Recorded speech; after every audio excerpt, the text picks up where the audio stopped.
All right, good evening, everyone. We're going to get started.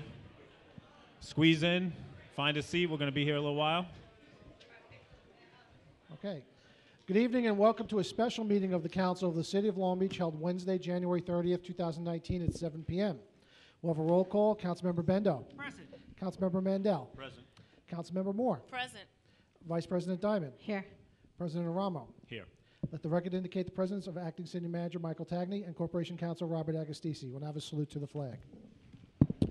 Corporation Counsel Agostisi, would you lead us?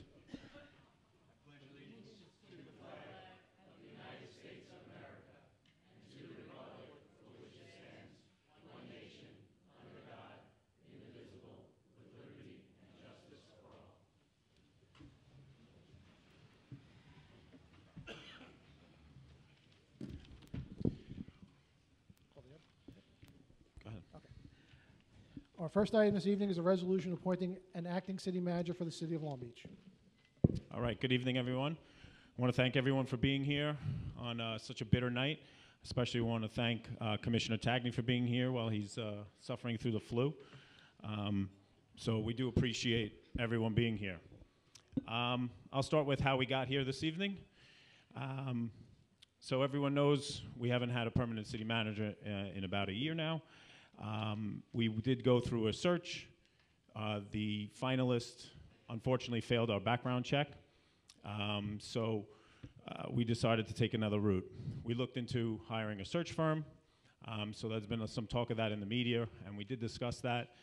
We did not execute a contract with a search firm, although we did choose one that we thought would suit our needs, and eventually, maybe in the future, they will.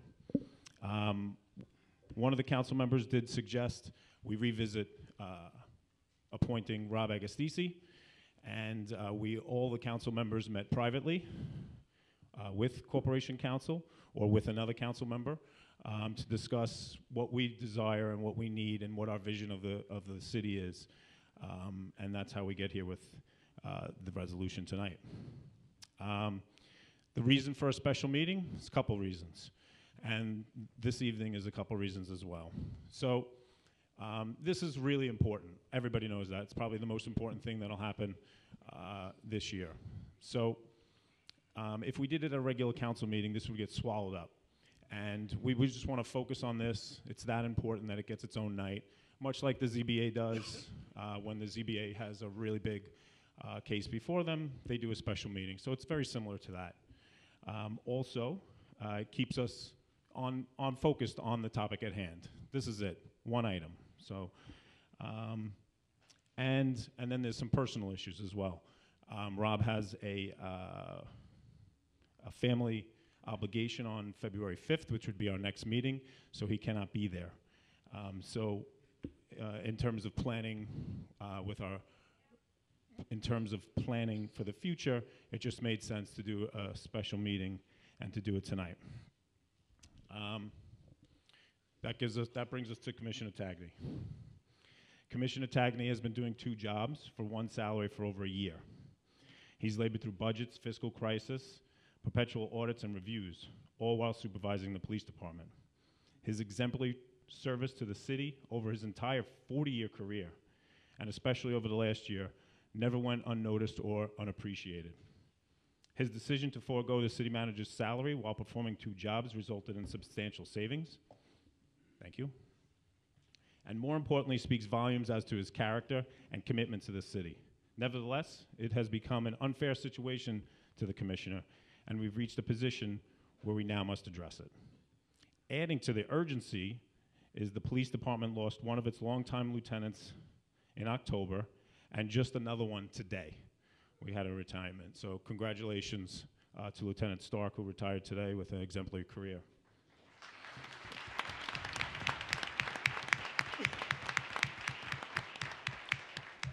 Those two retirements have resulted in a managerial void that we need the commissioner to fill immediately. And that's another reason for today's special meeting.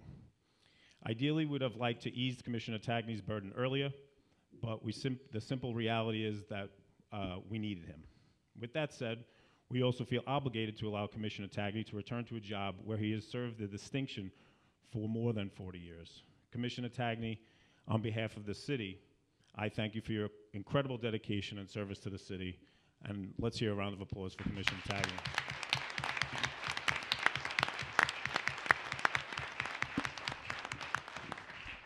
We'll hold the standing ovation for him on February 5th. So, Rob's tenure. Rob's been here for over 12 years, and he's been through a lot with this city. He's been a part of a lot of what has happened behind the scenes that most folks don't even know about. He's been Assistant Corporation Counsel since 2006. He's worked for 4 different city managers, many council members, multiple administrations. Initially, he came from a national management side law firm and took a significant pay cut when he accepted city employment, which is something he did again during the 2018 budget process.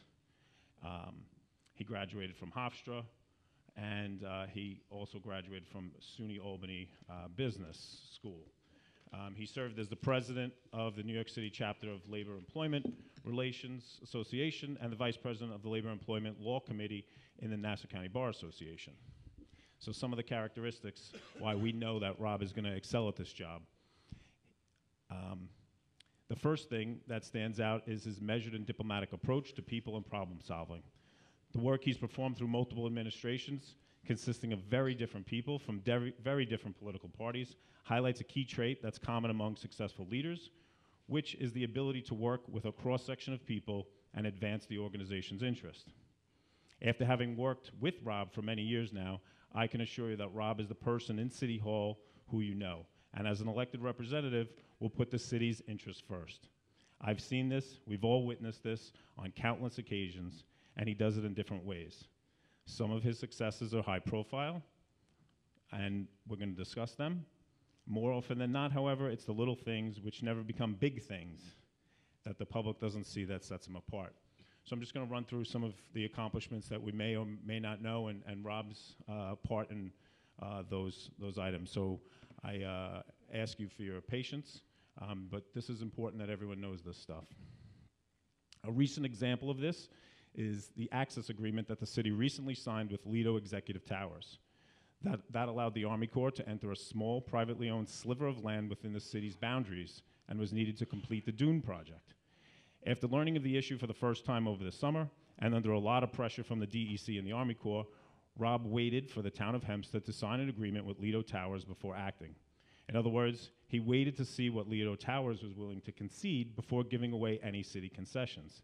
That, in turn, allowed Rob to incorporate those concessions into a final deal that also layered in a critical concession that only someone with Rob's institutional knowledge would know and demand. That's a key phrase there, right? Institutional knowledge. Specifically, he insisted that in any legal action to acquire the land, which is required under the city's deal with the DEC and the Army Corps, Lido Towers could only recover the value of land situated within the city, not the town. In other words, it prevented Lido Towers from ever suing the city to recover the assembled value of the properties needed to construct the dunes. Assembled value is exactly what the prior owners of the superblock recovered from the city for their separate parcels, and what led to the superblock surcharge that currently appears on all our tax bills. That was a $20 million judgment, and Rob took the steps needed to ensure that history wouldn't repeat itself.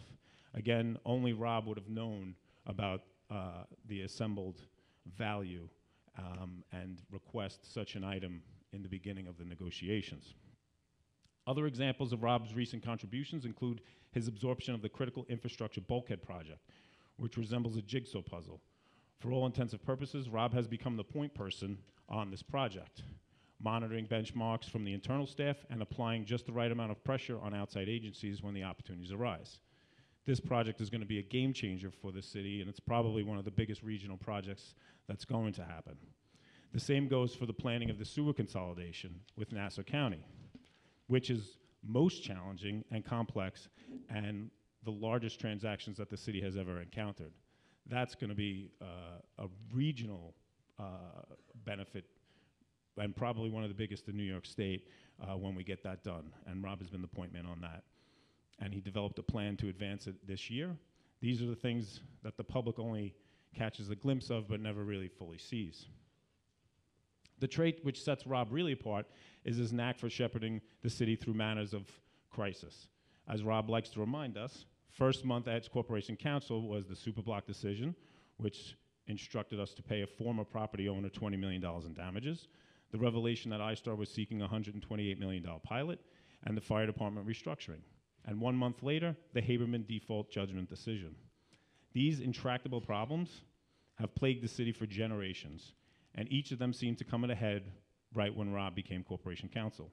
It was his job to steer us through these things and handle his regular assistant Corporation Counsel caseload because he hadn't yet replaced himself. Although we can't really discuss each as much as I'd like to for obvious legal implications, but it's important to highlight Rob's contributions. I just have a couple more, so please bear with me. As many of you know, the city recently notched a pivotal victory in the iStar litigation. Through cases handled exclusively by Corporation Counsel, the ZBA's decision to rescind iStar's building permit was upheld. Now iStar is in a position on their $100 million lawsuit against the city where they need to show damages on a project that they're no longer permitted to build. That's not to say the litigation is over. However, what the public may not realize is this decision is the end result of a contingency plan that Rob developed in 2015. In the event things went sideways with iStar's pilot, which, as we know, did. So on one hand, Rob was tasked with trying to reduce the mammoth size and scope of the pilot without killing the project altogether. His planning and legal defense in case it didn't work out. Excuse me. And because of several other tactical maneuvers, things have taken a very different turn, and we're expecting more positive developments in the near future. Then there are other things I mentioned, such as the fire department restructuring. It's probably not a secret that Rob ran point on this project as well. And here's how it ultimately turned out. The city followed through with changing the nature and composition of the department.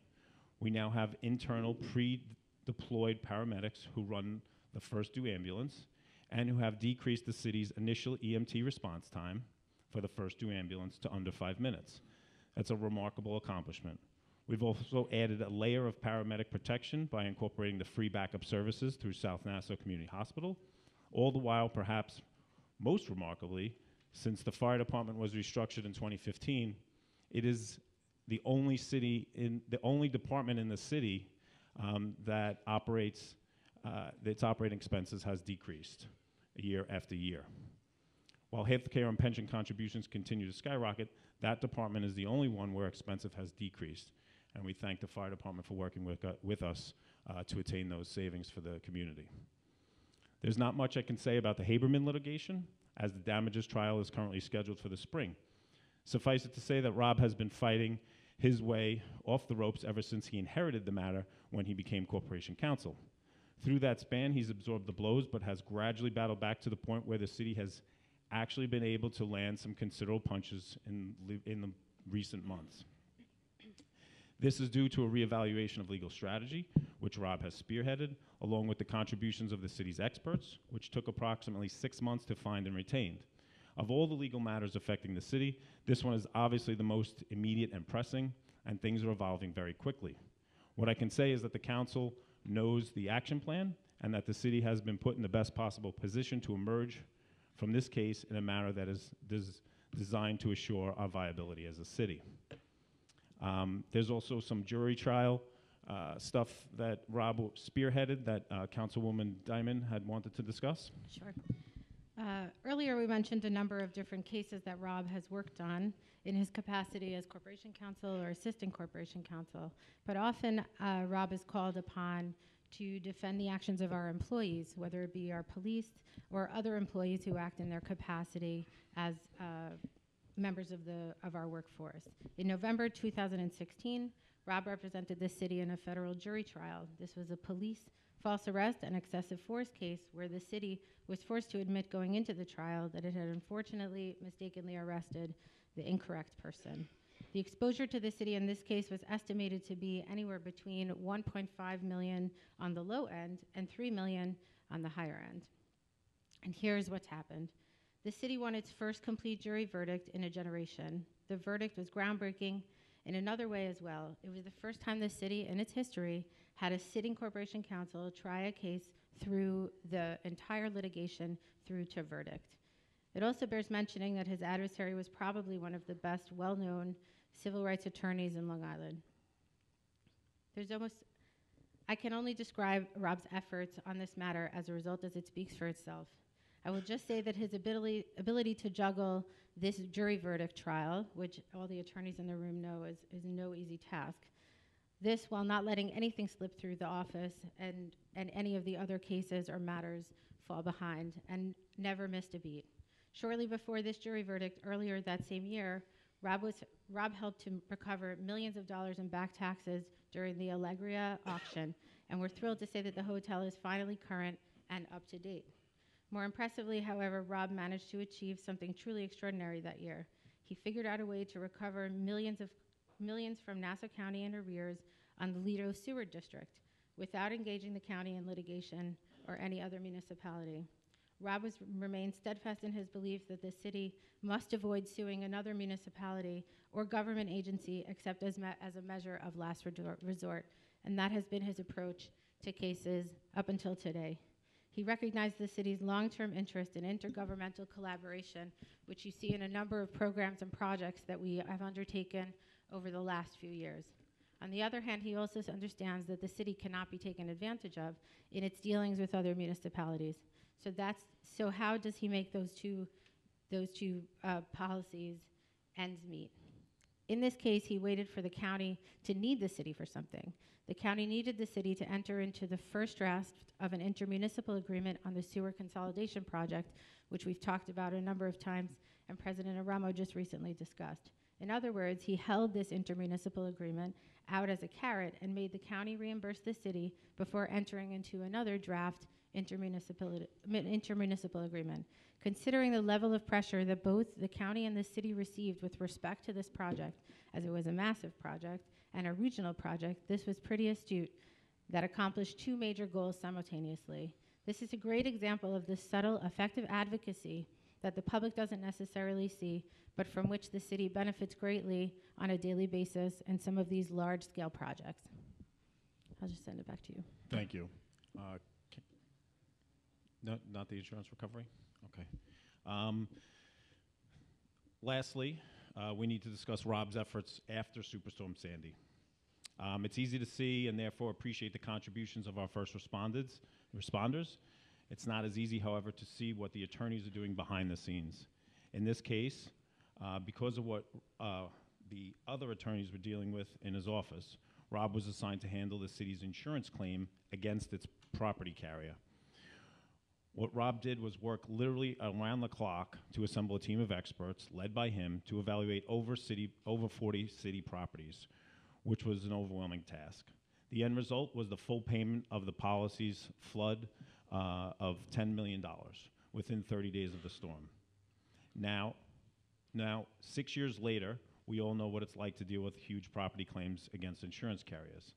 In the time frame of which Rob managed to achieve this victory was incredible, especially considering that Rob does not practice in the field.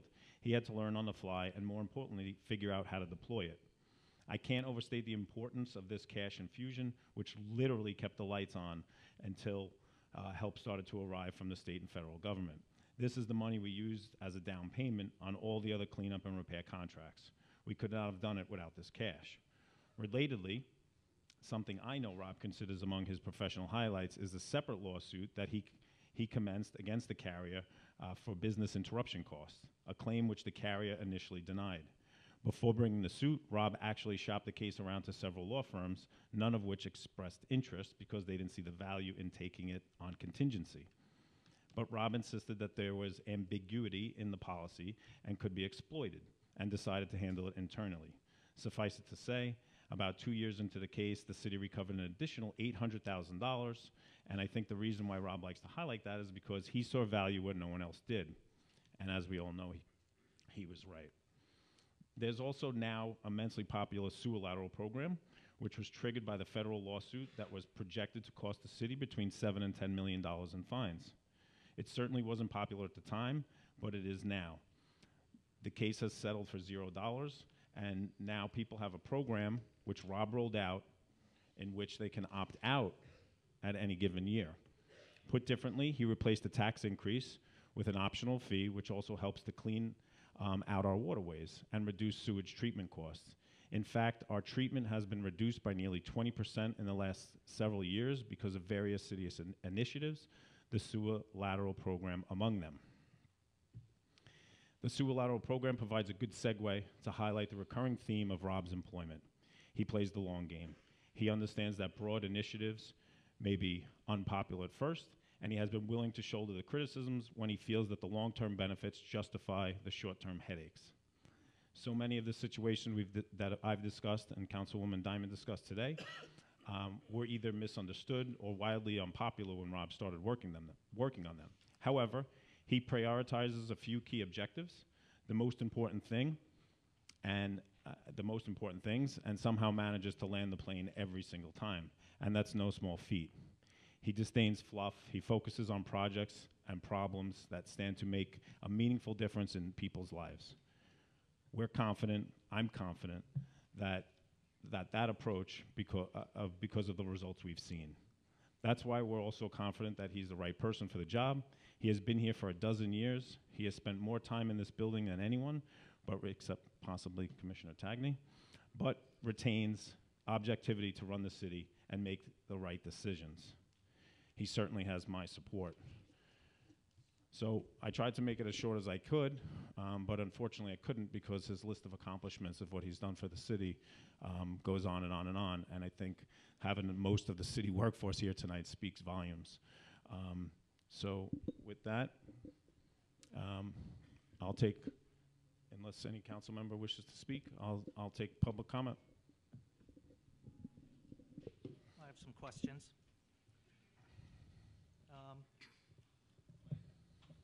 Is it on? Sorry? Hear me? Okay. Why did all the council members not meet together to discuss this? We've all met privately with Rob. Was that the way we conducted the process for the other candidates? We did interview Rob Agostisi when the initial process I started. didn't ask about Rob, the other candidates. Did we individually meet with the other candidates, or did we do that together? I had individual conversations with some of the other candidates. You had conversations because you set up some of the interviews. When we did the actual interviews... Look, John, you met with Rob Agostisi in East Atlantic Beach privately, just like we all had conversations with them privately. Right. That's how it works. No, that's not how it works. How it works is we talk to him, we get Okay. input from him, Okay. we ask our questions of him. Okay. Then we as a council get together and discuss him as a candidate Okay. But and at the try last to come to consensus. we do have consensus. At the last council meeting and privately in the city manager's office, you made it quite clear that you do not support Rob Agostisi. So you made it quite clear. You negotiated in bad faith. So we moved on. Nope. All right. Folks, no. I'm sorry. If there's going to be outbursts like that, we're going to have to ask you to leave. So please, let's be civil. If this is the way he chooses to conduct the process, then we'll move forward. And how do you choose to conduct the process? Come on. So why did you not advise all the city council members in advance that there was a special meeting being called? I sent out the notice on Monday morning. I found out about the meeting when I got a call from the Herald asking me to comment on it. Well, you must not check your email because we were all actually No. notified I by got an Mr. email. Frazier through email. I got an email from the city You clerk made it quite at clear that you do not 9:01 support Rob. I got an email from the city clerk at 9:01 a.m. announcing the meeting. You gave a press release to the press earlier that morning that was thought out, that was prepared, so you knew about the meeting, other council members knew about the meeting. You withheld that information from some of the council members. Why? Just you, John. You oppose Rob Agostisi. You've made it clear throughout the entire year. And he was notified legally and properly. If you want to be opposition, then you will be opposition. Okay. Can I be heard on this point? Yes, President, please. You know, Mr. Bendo, we were in negotiations. Just to be clear, we met in the presence of a witness, right? And the way I learned that those negotiations were over was at the January 15th meeting when you decided to announce, without any authority, I might add, that we were hiring a search firm. So, with all due respect, Mr. Bendo, when you're ready to negotiate, if you like to just be heard, when you're ready to negotiate in good faith, we're here. But understand something. When you negotiate in bad faith, don't complain about being excluded from the majority. So- because this is how it goes. You have to negotiate. You have to meet us halfway, So- John. And I hope, you know something, over the past year, I think I've done everything I possibly could to facilitate that. And I hope you reach out and extend. So we're rewriting history now. So now the council did not agree to hire the executive search firm? the council never made that decision, Mr. Bender. Oh, my God. You Mr. Bender, Mr. Bender. negotiated the price down on the contract, and the contract's That's been right, sitting Mr. on the Bender. acting city manager's desk For since him. December 20th, Sure. waiting to be signed, when we had all talked about it and said we were moving ahead with the executive search firm. When the council makes an agreement, Mr. Bendo, that happens in the form of a resolution. Otherwise, Excuse me, it's the Rob. city manager's determination. That's all I want to say. Just at for a this point of That's all. information, we had a conference call as a council on December 14th to discuss the actual search firm, Government HR. That was the last conversation that we had. It was my understanding, and we also said this here in this room, that we were moving forward with that search firm. And at the meeting, a couple of meetings ago, prior to that, I had sent the questionnaire from the search firm for the objectives that the council had that wanted to see in a candidate. Not one council person has gotten back to me with it. So I can't sign the contract, I can't mail out the contract without the adequate information. And Councilwoman Moore, that's the same meeting, the December 14th meeting, is the meeting where you floated the idea of revisiting appointing Rob Agostisi as acting city manager. Right. Right. But we had conversations about all of the finalists. Yep. He's not just the only individual person. What I'm saying is, But we're here did have- today. the conference call exists, Yep. and we have to acknowledge what he's saying.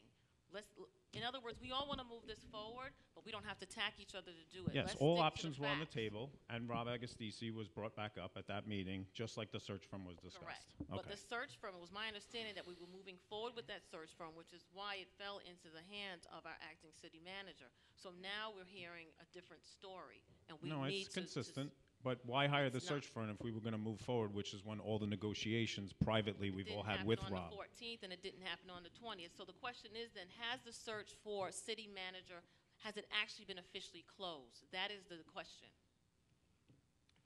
Can someone from Corporation Council address us on this? Has the search for city manager, has it actually been officially closed? That's just standard procedure. I just need to know that. I'm not sure what that. It's not really a question of Corp Council. It's the city council search.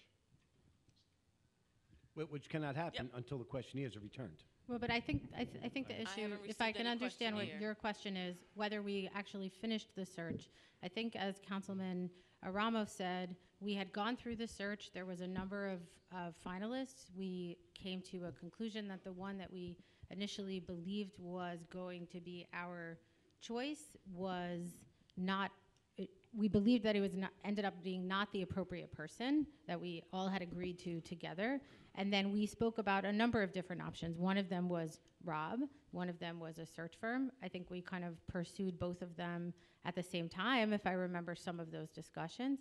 And then, I mean, we're here now. We've noticed the meeting. So some of us have made the decision that this is in the best interest of the city, whether it be timing, whether it be Rob's history with the city and his qualifications. There's a variety of The different reasons. qualifications are not in question right now. This is about standard procedure. Have we officially closed the search for city manager, being that we are, according to this resolution, moving forward to appoint him as acting city manager? To the So extent, we had an existing search, and a part of that process is you have to officially close that search.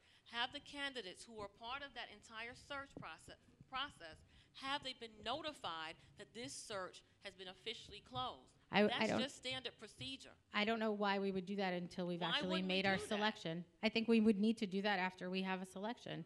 Until that time, until we actually select a candidate and the person's in the position and a vote takes place, then how do we know that the search is? But we need to do that officially. It's either we're saying officially as a city that the search remains open, or we're saying that as of today, we've closed the search. Either way, we still have to notify all of the people who are on that list who actually interviewed, those who interviewed, and also those who submitted their resumes so that they know, so that we do not open ourselves up for liability. I don't think there's any disagreement that once the search is over, we can direct the acting city manager to send out letters closing Okay, but the we search said that officially. several months ago that we were going to send letters out for those individuals who did not complete, who did not make it to the final stage. Did that ever No. happen? If I recall the conversations regarding those letters, it was once we made our selection, we would send out those letters. It would be premature to send out letters saying a search is over when we didn't have our final candidate. Even when we were down to one candidate, our search is not over until a background check is The completed. search is not over, and but the person for is anyone in appointed. the room, when you apply for a job and you're not one of the finalists, you receive a nice letter. So where's the letter? Okay, so we can send out the letter. That's just standard procedure. All right, well, I mean, as far as I'm concerned, assuming this passes, the search is over so I'm concerned. May I continue? Sure. Sure. Thank you. Mr. Agostese, have you read the job description for the city manager? In the past, sure. Okay. Do you believe you meet the qualifications in that job description? Mr. Bendo, let's get something straight. I'm not here to be cross-examined by you tonight. Well, you know something? If you want to make a point, if Mr. Bendo, if you'd like to make a point, I'm happy. Excuse me. I'm happy to discuss anything you'd like to discuss. But if you think you're going to ambush me, that's not going to happen tonight, John. It's that simple. So if you have a point you'd like to make, by all means, make it. But there's not going to be any cross-examination tonight, Mr. Bendo. So your qualifications do not apply in this instance? Mr. Bendo, obviously I Right, didn't say that. Excuse me. Okay, so I think that, Mr. Bendo, I think that we've all reviewed the qualifications for the position, and we've all made it, or some of us have made a determination that we believe that Rob is the most appropriate choice given all the things that Councilman Aramo listed, as well as our understanding that's fine. of the qualifications for the You came position. to that But conclusion. I we are- haven't yet. Well, wait a second. So Hold I on. have questions. Hold on. I understand that you have questions, but let me finish. I let you finish. But I think that it is unfair on a number of different levels to sit here and engage in an interview of Rob when you've had an opportunity to do that a number of times, both privately with him, with other members of the council. I believe there was 3 levels of interviews. So it would seem that it's a little bit out of the ordinary to engage in that discussion here. That's fine. Your opinion is noted. If you don't want to answer my question, you can just say so. So one of the major issues facing the city right now, probably the top issue, is our fiscal situation. And the requirement in the job description is expertise in municipal finance and finance administration. Can you please discuss or tell us about your experience in this area? Well, you're talking about a job posting, Mr. Bendo. A job posting. That's not the official description on file in civil service. That's not what's in the charter. But that's the posting that was put up for the candidates that want this job. I know, but which you are one of them. But one moment ago, you just represented that was part of the job description, when that's not actually the case. That's part of a job posting, Mr. Bendo. So, And you this know, is the job well, posting. Mr. Bendo, you asked me a question. I'd like to answer. Okay. Or you could obfuscate. I don't think this is obfuscation at all. I'm trying to answer you directly. With respect to municipal finance, I've been here for 12 years, and I have more than a functional understanding of how this budget works. And more importantly, I think I know all the characters and all the players and how the whole scheme works together. So I believe I'm ideally situated to answer your question directly. However, you're free to disagree. Okay. You received a $128,000 separation payment that was not in accordance with the city code of ordinances, and it's currently being investigated by the Mr. Bendo, that's what we call a leading question in my field. Okay, so no one's making that admission. In fact, that just happens to be your interpretation, misguided, of the city code. I don't know where you got your law degree, Mr. Bendo, but you should return the money. So you're saying that your payment was in line with what the Code of Ordinances allows? No, Mr. Bendo, that's what you're saying. I can't talk about a personnel matter, and I won't. All I'm saying is that your interpretation leaves much to be desired and is deeply flawed. So was your payment. Look, I think that it's important. I think that it's important to note that the comptroller's investigation is still pending. As far as I know, there's no report that's been received of an analysis of whether the payouts were or were not appropriate. I think we all called for it when there was an issue and a question with regard to the payouts. I think it has been made clear a number of times, I know that I've said it at a number of different meetings, that Rob had accepted a position to leave and go to another municipality. It was the beginning of the year. We had our city manager at the time leaving as well, and I supported and strongly advocated that we convince Rob to stay and keep the position, given that we're faced with a number of different lawsuits, one of which is going to trial on damages within the next few months, and it didn't seem appropriate for me that we would lose our corporation counsel. So we asked him to please stay after he had already received a payout. Whether you believe that's an appropriate payout or not, I think that it's unfair to make a distinction that he somehow received money and there's no explanation for it. He was leaving and taking a position with another municipality, and I, for one, am thankful that he made the decision to stay when we would have been in a position where our comptroller had left, our city manager had left, and then we would lose our corporation counsel as we're entering a number of lawsuits that are facing the city and could leave the city severely exposed. So to the extent that I don't think it's fair to categorize it just simply, he was leaving his employment with the city. And until such time as we have the investigation report from the comptroller's office, I think it's unfair to just categorize it as an inappropriate payout. To the extent that it is, we would figure out how to deal with it then, and I think we've made that very clear. I have not Which- You just did characterize Now it. let me finish. I am not characterizing the payment as inappropriate. He's entitled You just did. he's entitled to receive a payment if he's leaving for accrued benefits in accordance with code of ordinance. What's in question is the amount. That's what's in question, not the Okay. payment itself, the amount.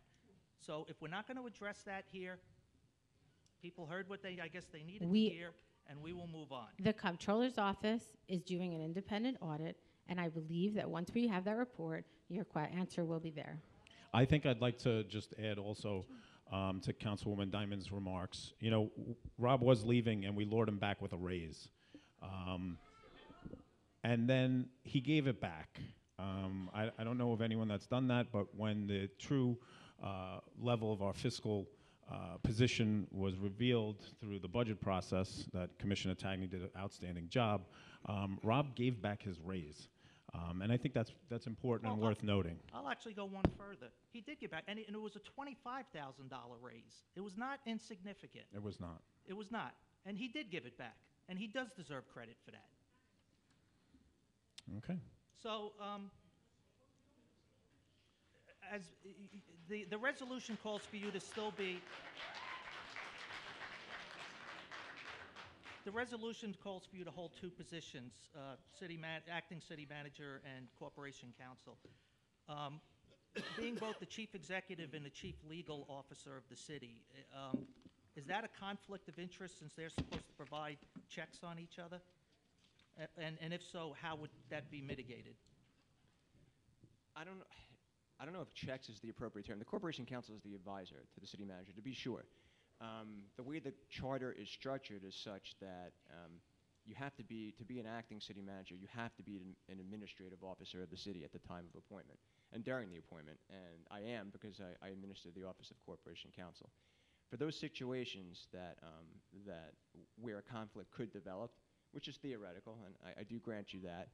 Fortunately, we have a number of different directions, and we can go. I'm very, very lucky and very fortunate to have the best staff any supervisor could ever ask for in the Office of Corporation Counsel. And the other attorneys in my office are ready to step up, and occasionally we're going to have to outsource decisions, to answer your question. I don't anticipate that happening very often, but that could be the case as well. Okay.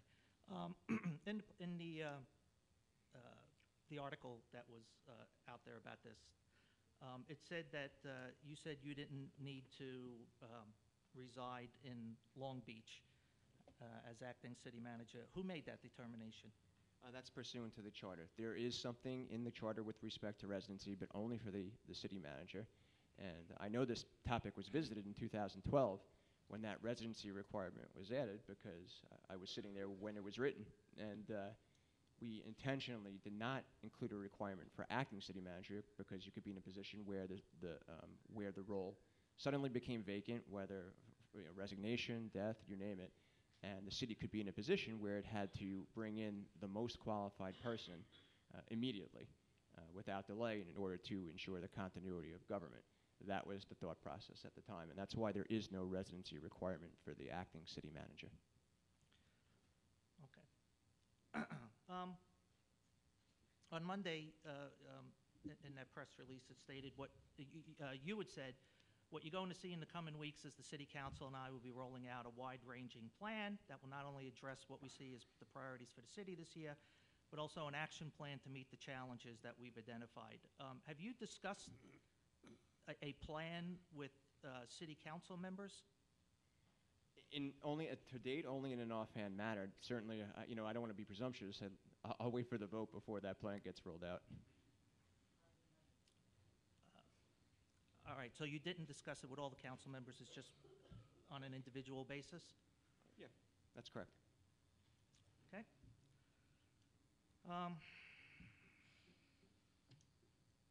You also said in that same article that if the council was pleased with your job performance over the course of a year and the council wants to retain you, you've indicated you're open to that. How long do you anticipate being in an acting role? I don't know that I'm anticipating anything at the moment. Right now, the only thing I'm truly anticipating is the council evaluating my performance over the course of the year, and we'll take it from there. Okay, so you basically, the end of the calendar year, you expect some kind of decision to be made? Yeah, I think that's fair to say. That's my expectation. Okay. All right, I think I've taken up enough time. There's audience people with questions. I just want to follow up on a few things. Just my recollection of what happened and how we wound up here tonight. In mid-December, I was approached by one of the council members that told me 3 of the council members were interested in revisiting Rob Agostisi being appointed as acting city manager. At that point, that was right around the December 14th date.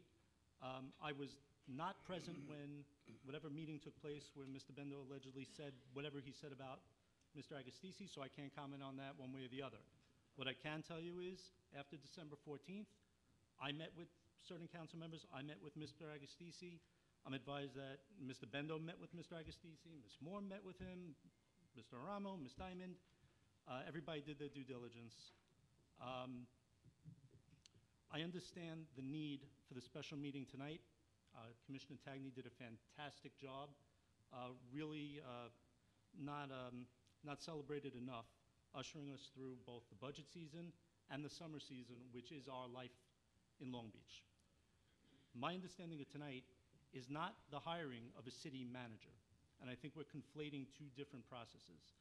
Tonight is continuing the role of the acting city manager.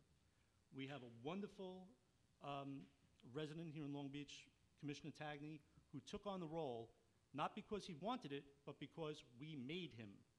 He didn't get the option of saying no. He also didn't get the option of getting the salary. At this point, he is desperately needed back at the police department. We have to continue that role, and we have to find somebody who has the same institutional knowledge and the same professional responsibility to this city. That's Rob Agostisi. I came to that conclusion speaking directly with Rob. It's my understanding that other council members also spoke directly with him, and any questions they had, just like questions I had answered at that time. I'm kind of confused that there's still some questions that need to be vetted. My understanding was this wasn't a secret. This wasn't something that was done behind closed doors. 3 council members came to me with this. At that point, 3 council members had already vetted him. I was at the end of the process. So I'm a little confused as to why we're looking into things beyond the acting city manager role. There's no talk about a contract being awarded tonight. There's nothing about him taking on any additional responsibilities outside of what Commissioner Tagney has done as acting city manager.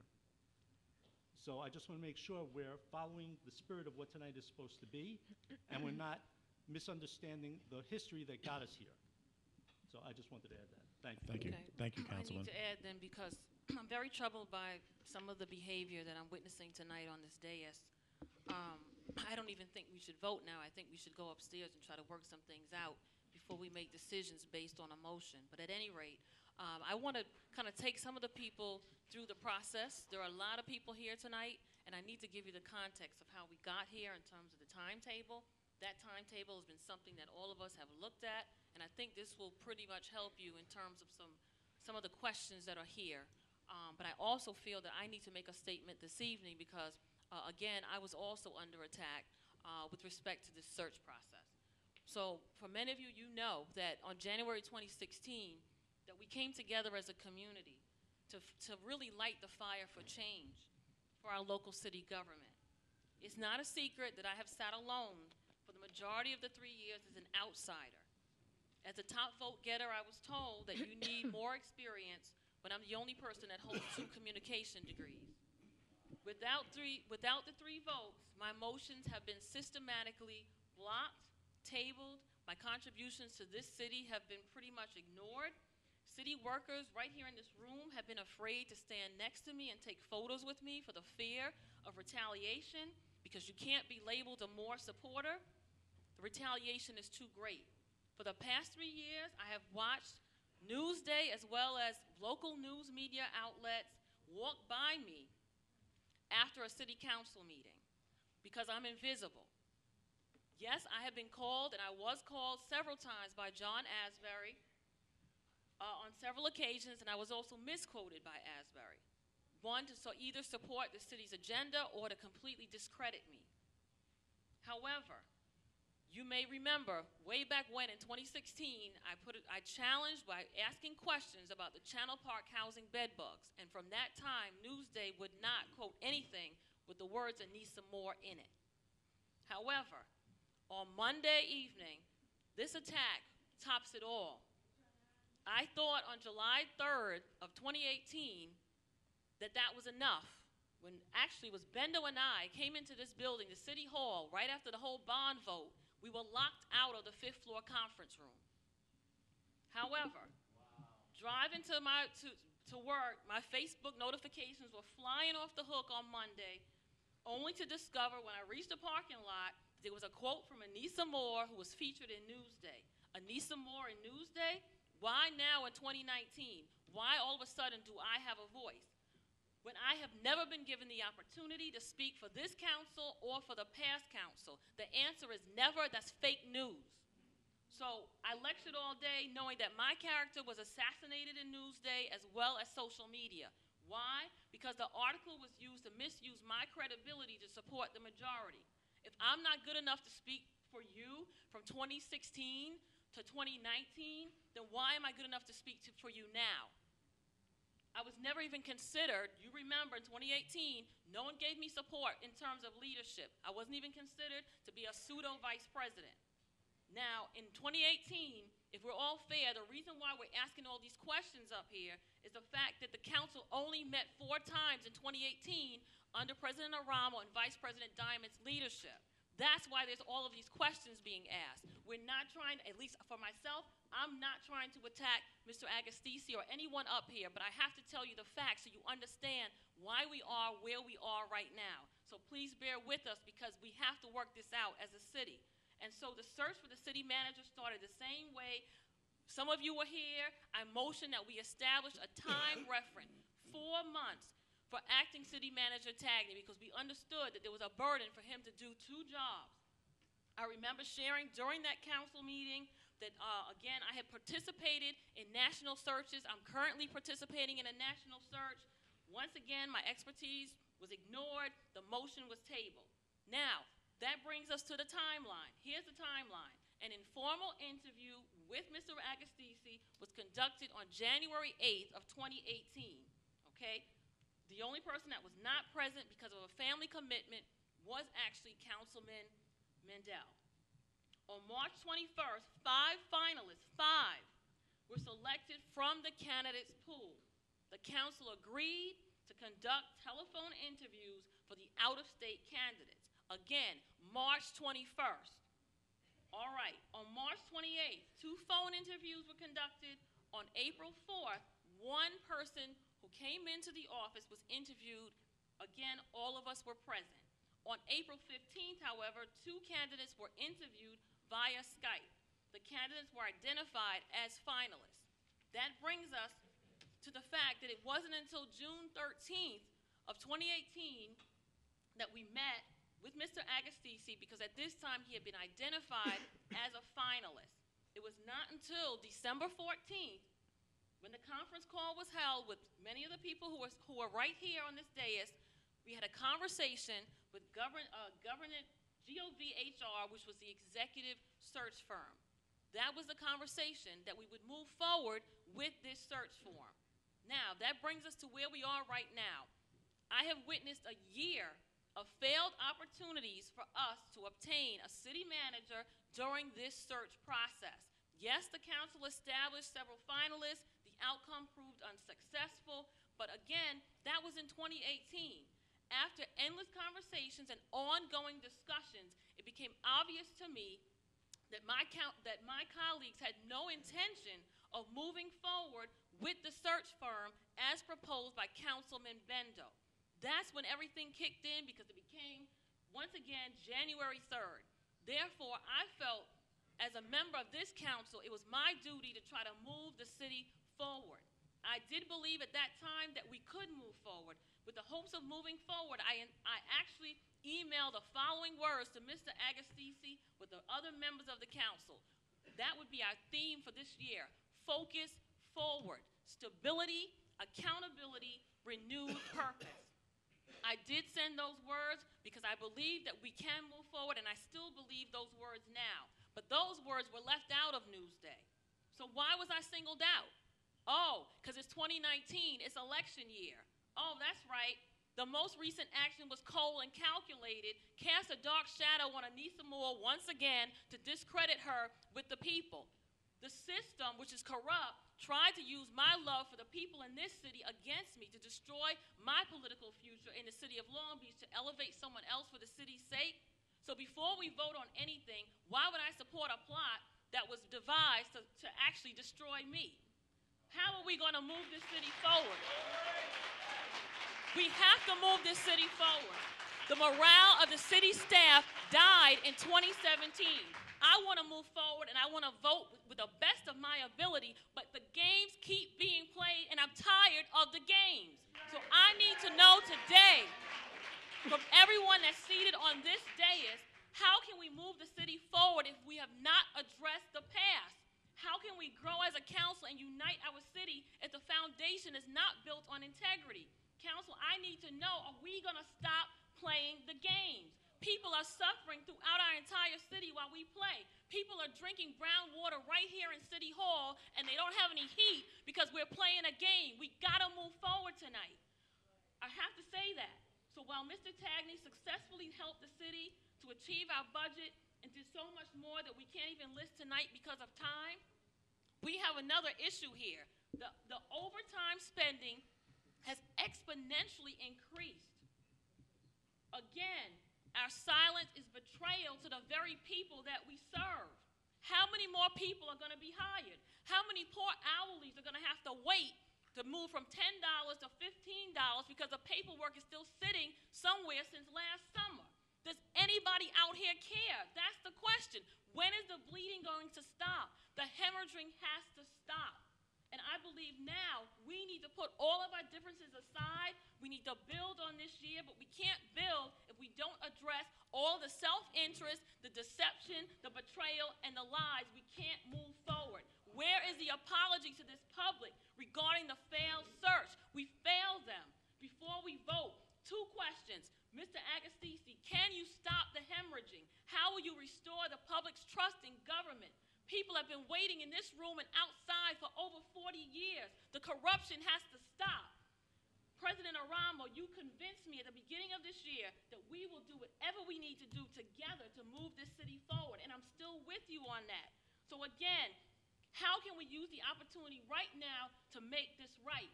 We have to do right by these people. Enough is enough. And for the record, whatever happens tonight, you can isolate me again. You can attack me on social media. You can keep meeting before the meeting on the 4th floor. But I remain committed to fighting a good fight for all the people in this room. Whatever you meant for evil, it was meant for my good. The Newsday article reminded me that when I speak, regardless of even if it's not my words, that people listen. And because of that, I'm going to keep speaking truth to power until we bring change to this city, and change will come. Please answer my question. What are we going to do right now to put all of our differences aside to move this city forward and move forward? What are we going to do? And if anybody wants to see these overtime sheets, I only brought two of them, but here it is. Okay, time sheet 12/27/18 to 1/09/19. $120,000, $130,000. I'm not even going to read the rest. The one before that, $117,000. Because in the end, you're going to come back and ask me what happened, how did we get here? We can stop this now tonight by moving forward with a vote that we all agree on. So let's stop it and let's try to come together. I can respond.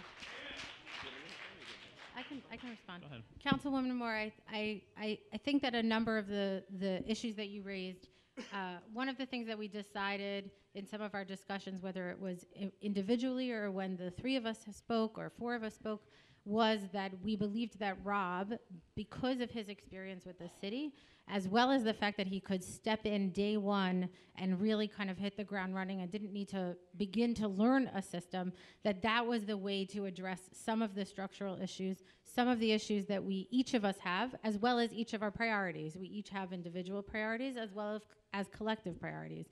We've discussed whether it be just the two of us or as a group with some members being there or not, that each of us does have those things that we wanted to do, and that we believed this was the first step, and that Rob did have the ability, given that he's worked closely with the Comptroller's Office, that he's worked closely with some of our rating agencies, that he's worked close with all of the different department heads in his capacity as Corporation Counsel. He's worked with union leaders, as well as all the different levels of government. I think that we believed that together that he was the most appropriate person to address some of those issues and be able to address them quickly as we enter a budget season where we know there's a difficult balance that we're all going to have to work together to address, which is what we did last year as well. So I believe that answers at least I think, some of the questions.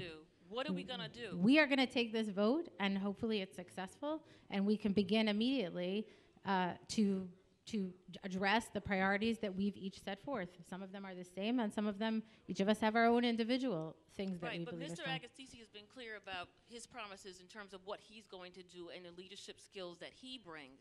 But what are we going to do to support that? If we are, once again, not united as a council, how can we support anything and move it forward? If we're still having secret meetings, how can we move forward?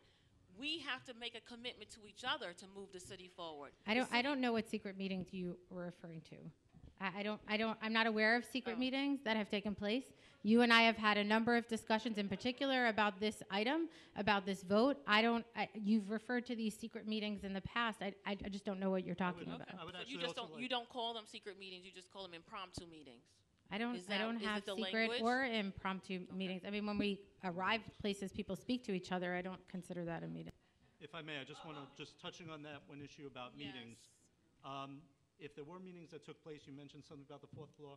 I certainly wasn't there either. Ironically, tonight's meeting came about because I believe council members Moore, Diamond, and Aramo discussed revisiting Rob Agostisi as being acting city manager. Another meeting that I wasn't present at, but my understanding is that's how things get done. It's discussed and then it's brought back to the other council members. So I don't see a problem with that. I don't know if that's one of these meetings that could be couched as a secret meeting or a covert meeting. I don't take it that way, but I can assure you, I've never been a participant in any meeting on the fourth floor. I don't know where they would meet on the fourth floor, or any meeting where anybody's been excluded. You made reference to being locked out of the fifth floor conference room. If that did happen, I definitely wasn't at that meeting as well. No. So I think one of the problems here, the wheels are coming off the bus. Again, my understanding and what I was led to believe tonight was to appoint another acting city manager. That's it. No more, no less. That's not in question. We know what we're here for. But That's you what's can't, on the resolution. right, but how That's can what you was vote on discussed. something when you can't even have a meeting with your fellow council members to discuss anything? So unfortunately, we have to use this space so that we can move forward. You can't move forward if you can't meet. We've come far afield from the discussion of whether or not Rob Agostisi would be adequate to fulfill the role of acting city manager. That's not what I'm asking. That's the focus of tonight's meeting. That's what you led me to Right. believe, Mr. Aramo, Ms. Diamond. Agreed. That's why we're here tonight. I feel as if I was So, misled so if how it's is this anything going to other than change that. then? So how is this going to change? That was the whole reason why I asked the question. How is it going to change? So I have two comments, and then I'll ask Commissioner Tagney to speak. In terms of playing games with Newsday and everything, we all worked on that press release together. We all sent the press release out with our quotes in it, and Newsday chose to quote you. That's not playing games. That's just how it worked out. I don't know why. I actually reached out to Newsday and asked them to include my quote in the printed edition because it wasn't on the online one. I asked, and it didn't happen. And that's what happens with newspapers. I don't know why. In terms of playing games internally and secret meetings, it's true. I come to City Hall often and meet with folks that work here and talk to them and find You're out. the president. You have the right to do that. We all But have the it's- right. it's We just- all have the right to do that. And it's Absolutely. true. Sometimes I come here and go to the fourth floor and have a cup of coffee and That's talk to fine our too. corporation I'm not councils. questioning that. What I'm So saying is, we if all there have are the one or two ability to have people- those meetings. If one or two people I'm- walk I'm- into I a was meeting speak- on the I was fourth still floor. speaking. Okay, I'm sorry. Go ahead. Please continue. We all have that ability, and we've discussed the need to have more meetings, and we've talked to, I think me, you, and Rob spoke Absolutely, we that did. moving forward, we're going to meet on a more regular basis because we need to, and we understand that. And that's what I think we do moving forward. To move the city forward, we appoint Rob as acting city manager, and we have our meetings, and like we used to. That's all. And as far as leaving people out of meetings, it's hard to have a meeting of an open and honest discussion when private conversations are then, what's it called, spoken about from the dais at Good and Welfare. So if we should be able to have conversations and change our mind on things that are private conversations, and when those private conversations become public, even though that may be a position you don't necessarily hold or take or are debating, it's very hard to have those conversations. And I agree with you on that. So, Commissioner Tagney, do you want to speak to the overtime issue? Yes. After the first of the year, I did an evaluation of the prior year's overtime versus the current year. So from July 1st to December 31st.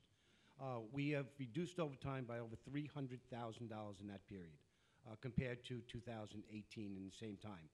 Additionally, the council, when it did its errata sheet, unilaterally cut overtime lines. So we're at a higher percentage because not only did I keep the costs down, but the budgets were reduced without finding appropriate revenues.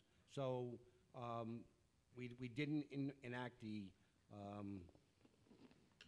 special events legislation, which would have offset costs to the tune of hundreds of thousands of dollars with Irish Day and all the other big events. We are a 24-hour operation. We spent a fortune over time on Riverside Boulevard bypassing a sewer that we are awaiting an emergency bid to fix. That thing has to be manned 24/7. So that adds up very, very quickly. And the other departments, fire department has their own overtime budget that I've watched very closely. Lieutenant Alfasi's done a great job of staying within it. DPW is staying within it. The police department's high because we lost so many employees this year. And we lost employees in September and October, and the top 4 people on the list. We lost people in April, July, August, October, November, and just today. And the top people at the list were all civilians, which means I couldn't go lower than that to replace police officers that were ready to go on the street until there was an academy, which didn't start till December 3rd. As soon as that opened up, I immediately hired 4 to put 2 in the academy, which made the 9 individual police officers eligible, one of whom is here tonight. We have really started to curtail the overtime, but these are the things that happen in a fluid organization. So the finances they're not good. They're still not good, but we're a long way from where we were at this time last year. If that's it from the dais, we'll start taking public comment. All right, I'll start on this side. I'll start with Commissioner Miranda. Please state your name and address for the record. John Miranda, room 404 on the 4th floor. Rob, you sure you want to do this? First, I'd like to just start and say what a pleasure it has been to work with Commissioner Tagney over the last year. Well, he runs kind of a semi-military organization, which sometimes can be a little rattling. You know, I need this, I need it now, you know. It was a pleasure to work with you. I'm happy that you get to go back to your love of being a police commissioner, and I look forward to continuing to work with you on those projects that we do with DPW. I just want to, from my perspective, as Commissioner of the Department of Public Works, many of the engineering projects that we deal with many regulatory agencies, the Nassau County Health Department, the New York State Health Department, New York State DEC, the Governor's Office of Storm Recovery, Environmental Facilities Corp. And over the last 2 years that I've been here, I've had the pleasure of working with Rob. And Rob, to me, has been nothing but a professional. He always has the best interest of the city at heart. And a lot of times I hear people come up here and really go after Rob. And you have to sit back and wonder if some of these things are just personal issues, you know, personal dislikes between that particular individuals and Rob. And I think that any of you that got to work with him day in and day out, and I know Councilman Bender, I've worked with all 5 of the council members very closely. Whenever they have questions, I'm always available to talk to them. Whenever they send me, you know, a requirement that a resident needs, I follow up on it. And I'd just like to say to Mr. Bendo, I think that as time goes on, you'll find that if Rob is appointed, that he will fulfill your needs, and you will be, I think, satisfied that he's doing the right things. I look forward to continuing to work with you, Rob. It's been a great 2 years. You know, you have my support, and whatever you need from the Department of Public Works, we're certainly going to be there to do what's best, not just for you, but what's best for the residents of this city. I think in my conversations with every one of the council members, I think you all have the best interest of the city in heart. We may have disagreements politically, not with me, but we may have disagreements politically with some people. But I think overall, I can really say, without a doubt, and I put my reputation on the line, I think you all have the best interest of the city at heart. And I really appreciate working with all of you. And again, Rob, I hope that they do appoint you acting city manager, and we'll accomplish and we will get this city back on track. Thanks, Commissioner. Thank you, Commissioner.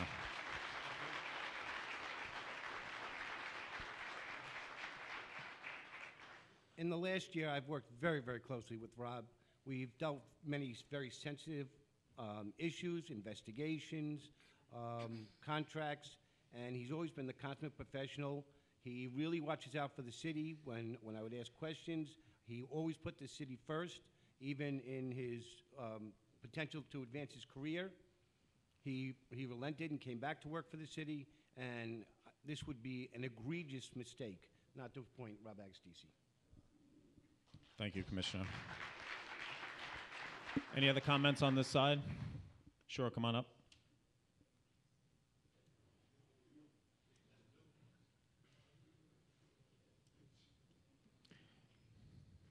Name and address for the record. Norman? I know my name. Norman Wilson, 1079 Alhambra Road, Baldwin. First and foremost, I would just like to say, just to echo some of the things that Honorable Ms. Moore said, I think we need to cut all the bickering out. Let's get the business. Let's get this city back. You know what I'm saying? False pointing fingers and things of that nature, that has no place here.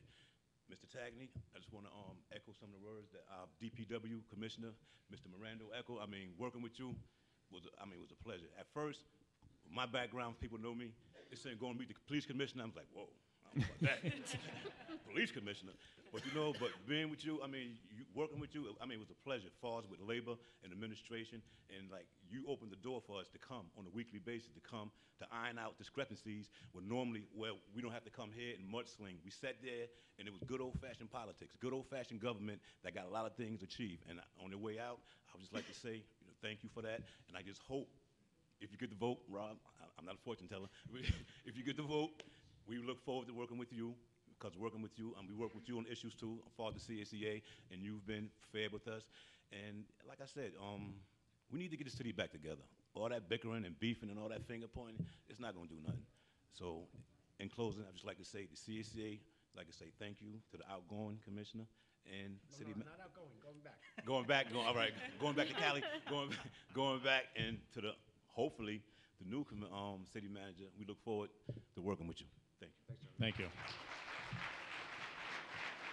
Anybody on this side care to speak? Anybody else on this side? Yes. Mr. Roger Clayman, please state your name and address and your title for the record.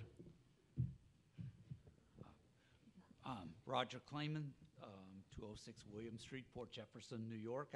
I'm not a resident of Long Beach, but I want to thank the council for allowing me to speak, President Ramo and the rest of the council.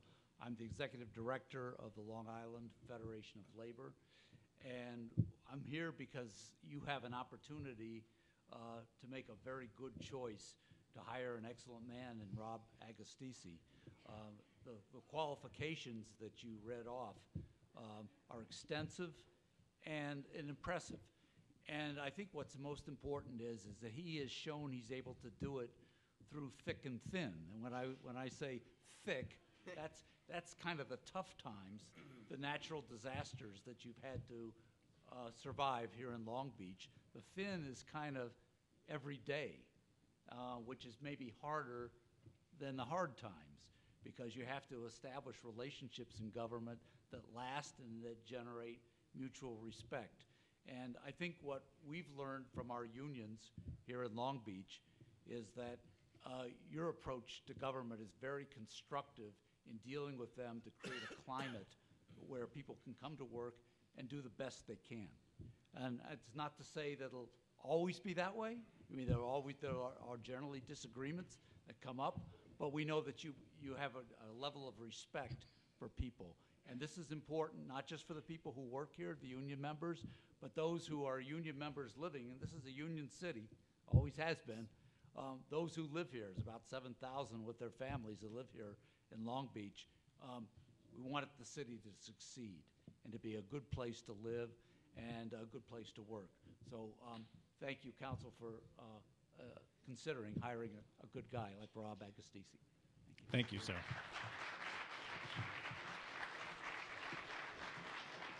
Anyone else on this side care to speak? Sure, come on up. Name and address for the record. My name is Matthew Arasich, Hauppauge, New York, Motor Parkway. All right, everyone has an opportunity to speak. Thank you for the opportunity to speak. I grew up on Long Island. I understand Long Islanders. It is something that plagues me that we have some distrust in all of us. However, I think we can change that. Thank you, City Council members, President Ramo. My name is Matthew Arasich, President of the Building Construction Trades Council of Nassau and Suffolk Counties. My pleasure to speak to you on behalf of more than 60,000 members of the council, many of them who live here in Long Beach, and express our strong support for the appointment of Mr. Robert Agostisi to the position of the acting city manager of the city of Long Beach. I have been a labor representative for decades, with considerable experience in dealing with various labor organizations, towns, and boards. I have seen the evidence firsthand of Mr. Agostisi's efforts in providing sound advice to the city during his term, serving as legal counsel to all the city boards and commissions, as well as during his role during Superstorm Sandy. As is evident in his resume, Mr. Agostisi has excelled throughout his career with many notable accomplishments, which I will repeat here. I will focus on his experiences, primarily those that are related to his clinical abilities, which demonstrate the qualities necessary for managing your city: excellent knowledge, skill set, patience, and leadership. In the immediate aftermath of the storm, he was responsible for all the contract preparation and review and compliance, including the prevailing wage laws. Provided counseling and strategic planning with respect to the city's damage reimbursement claims to FEMA. Assembly of technical and legal consulting teams, and also direct negotiations with the carrier and claim submissions. As you stated before, his efforts resulted in the attainment of $10 million payment, which was full policy sublimit for the flood-related damages, something that's a tremendous accomplishment. These tasks were exhibited by an individual who teaches others by example, being inclusive, communicates, and constantly exhibits curiosity and motivation to learn. In addition, he handled all phases and aspects of the labor relations in the public sector unions, including contract negotiation and contract preparations, attended to the union grievances. He comes prepared for all type of learning situations, having researched the relevant topics so that he can provide quality care as participant and participate actively in a session with counsel, assisting in the supervision. Mr. Agostisi is articulate, well-read, and able to utilize his knowledge effectively in the clinical setting. But in addition to prioritizing his own processes, Mr. Agostisi considers the needs of others. On multiple occasions, he has referenced data on relevant topics tailored for the rest of the council to better understand the situation. One such topic was the introduction of apprentice language, explaining its importance and the impact of safety on projects. In conclusion, it is a rare find to find someone so well-rounded and suited to handle just about anything you throw their way. I believe that the caliber of person you have here will certainly represent your city well. Therefore, I'm happy to give Mr. Agostisi our highest recommendation as a candidate to represent the city of Long Beach as acting city manager. Thank you. Thank you. Thank you. And I would like to submit this for the record as well, please. Okay. And one last thing is, Commissioner, I commend you on your thing as well. Listen, It's just I wrap commend it you up. on your task of taking 2 positions. I did so in my prior role. It's no easy feat, and thank you. And thank you for representing the 60,000 families, many of whom live here in the city of Long Beach. Appreciate that. Any more comment on this side? Mr. Gussler, come on up. I'm sorry, I saw Mr. Gussler's hand. I didn't see. Name and address for the record.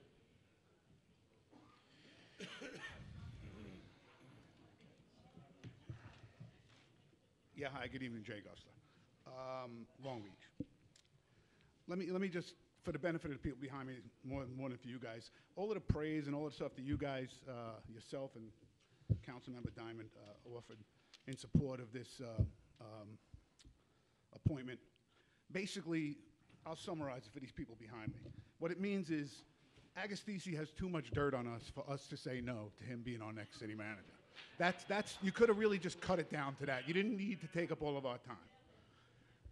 Second thing I'm going to relate to you is a story. My sister was across the street at Ocean Ride doing exercise. Person sat on a bike next to her. A woman by the name of Lauren D'Arienzo. She worked ever so briefly in Corporation Counsel's office.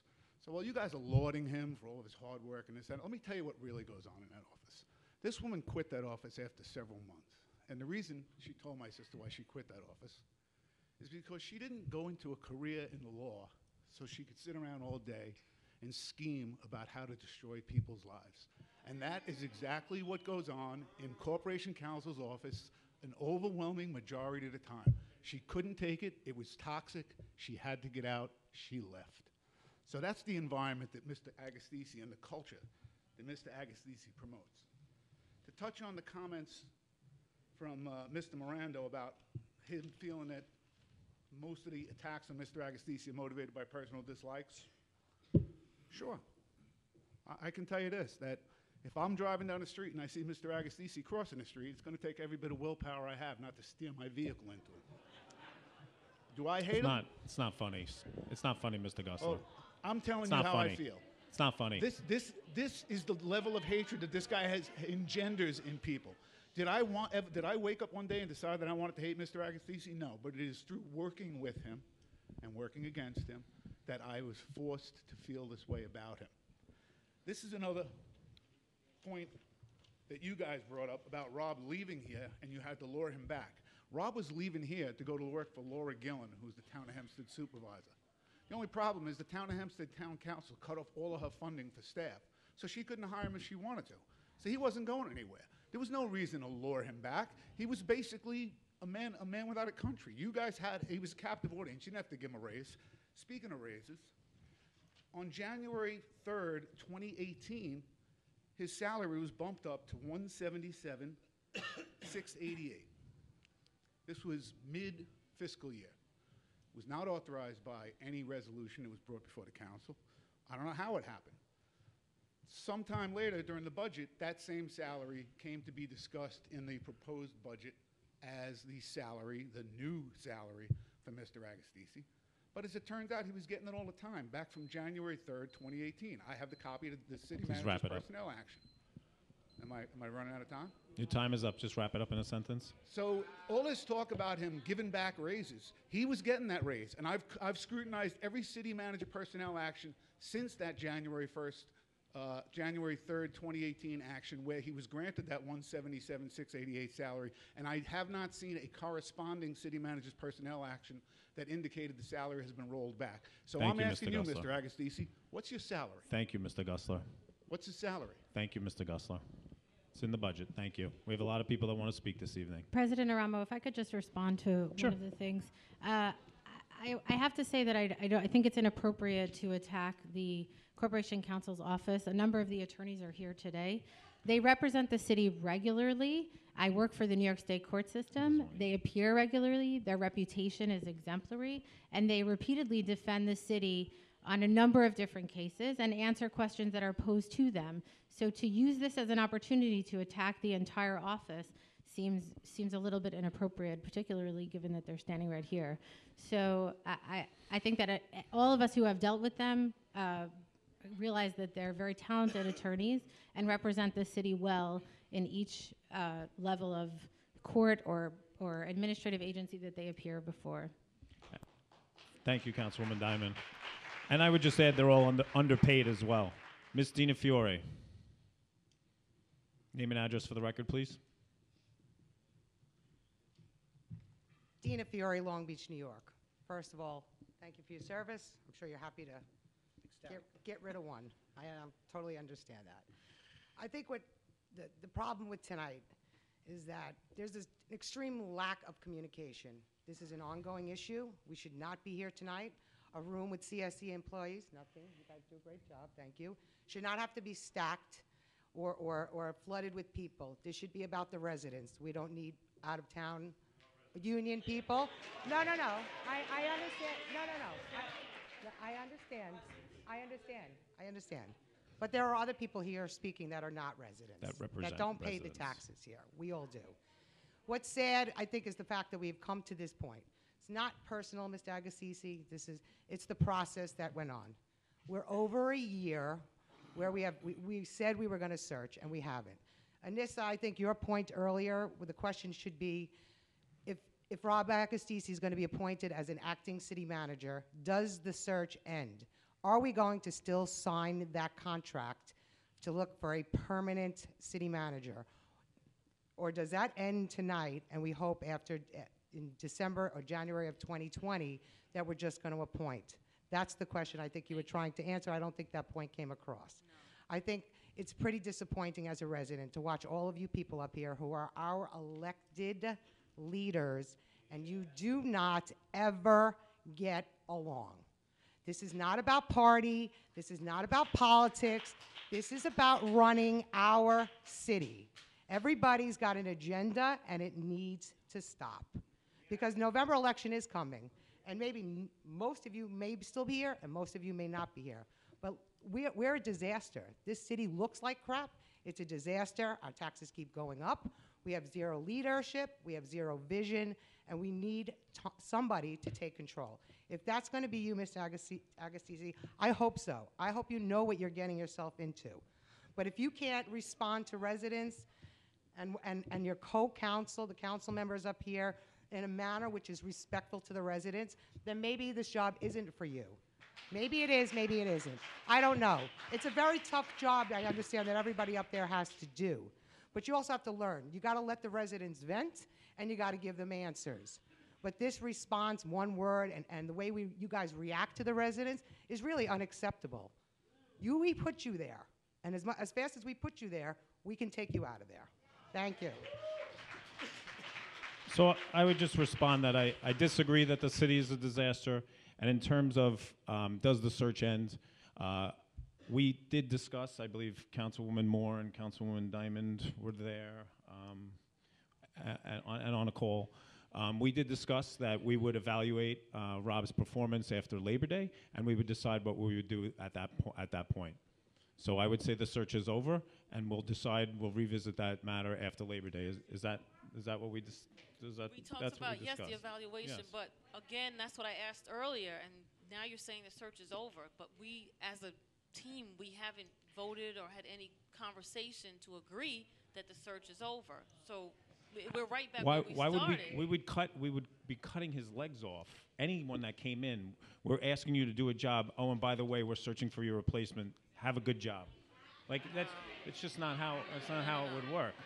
So No. I disagree with that. No, I think you're getting Right. confused. That's not what I'm saying.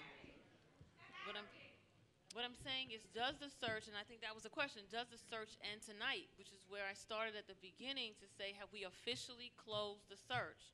So are we saying now that it's I think I was closed? clear when I said, for me, the search ends, yes. But The we didn't, search- I right, but believe we that the didn't search agree to ends- that as a council. The search would end after we take this vote, assuming Right. that there's an appointment. We did agree on a phone conversation that the three of us had. I was the one that was on the phone, but everybody else, I believe that both of you were present, that we would evaluate his performance then, after the budget had been put together, after the summer season. And this way, if there was an issue and we believed that a search firm was necessary, not only do we have the search firm in mind and know that we can retain them rather quickly, but at the same time, we would be able to, if it were necessary, to replace him before the next budget season and give us an appropriate amount of time, which we would not have if we were to appoint a search firm right now, because the search firm takes a period of time, and it would put us in the middle of the budget season, which has already begun. So it would be unfair to place a new person who has no experience within the city into that sort of situation. That was my understanding on the telephone conversation, that we've spoken with this, as there was just mentioned. A few of us were on a phone conference with the human resource representative from this particular vendor, and should it be necessary, they can be retained very quickly. We can decide that after the budget's in place, the summer season is over, and then we can do that in September when we're in a better position to really understand where we are. Okay, but then, go ahead. So, if the search is over after this vote tonight, then we're not appointing and acting. What you're effectively doing is appointing a permanent city manager. Right, exactly. The intention of acting is interim until you find permanent. What you're telling us is you're not intending to look for permanent for at least through the end of the year.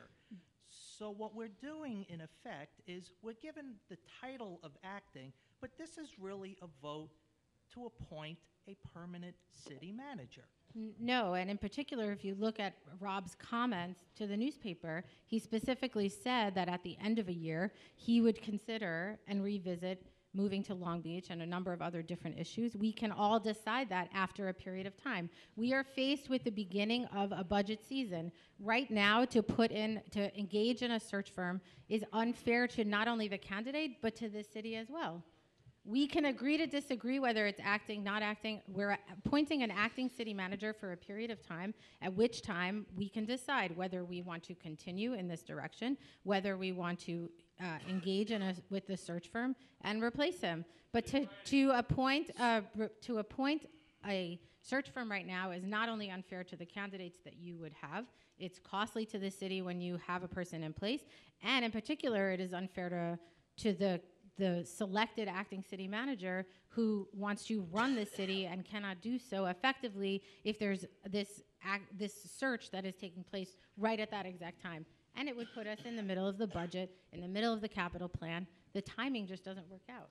So if this is intended to be on a acting, interim, however you want to characterize it, basis, then why is there not a deadline as part of the resolution to when the acting term would end, and then a decision is made whether it's Mr. Agostisi gets the permanent assignment or there's other candidates considered? Why then is there not a deadline as part of the resolution? in my opinion, and I'm not going to speak for all of the members of the council, I think that leads to ineffective leadership. I don't think that it's fair to do that to the selected person, that there's just an end in sight.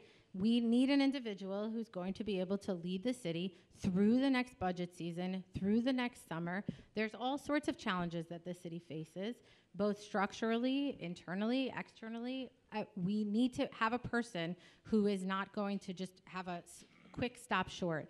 We agreed or discussed that we would be able to evaluate his performance after the summer. To do it before that is premature and inappropriate and unfair to him, because it doesn't give him enough time to implement some of the things and the changes, and to be quite candid, the priorities that the council actually sets forth and discusses with him. He also said in his newspaper article that he would like to roll out a plan with a number of different things in it. He needs an opportunity to be able to develop that. I haven't told him all of the things that I would like to see in a plan.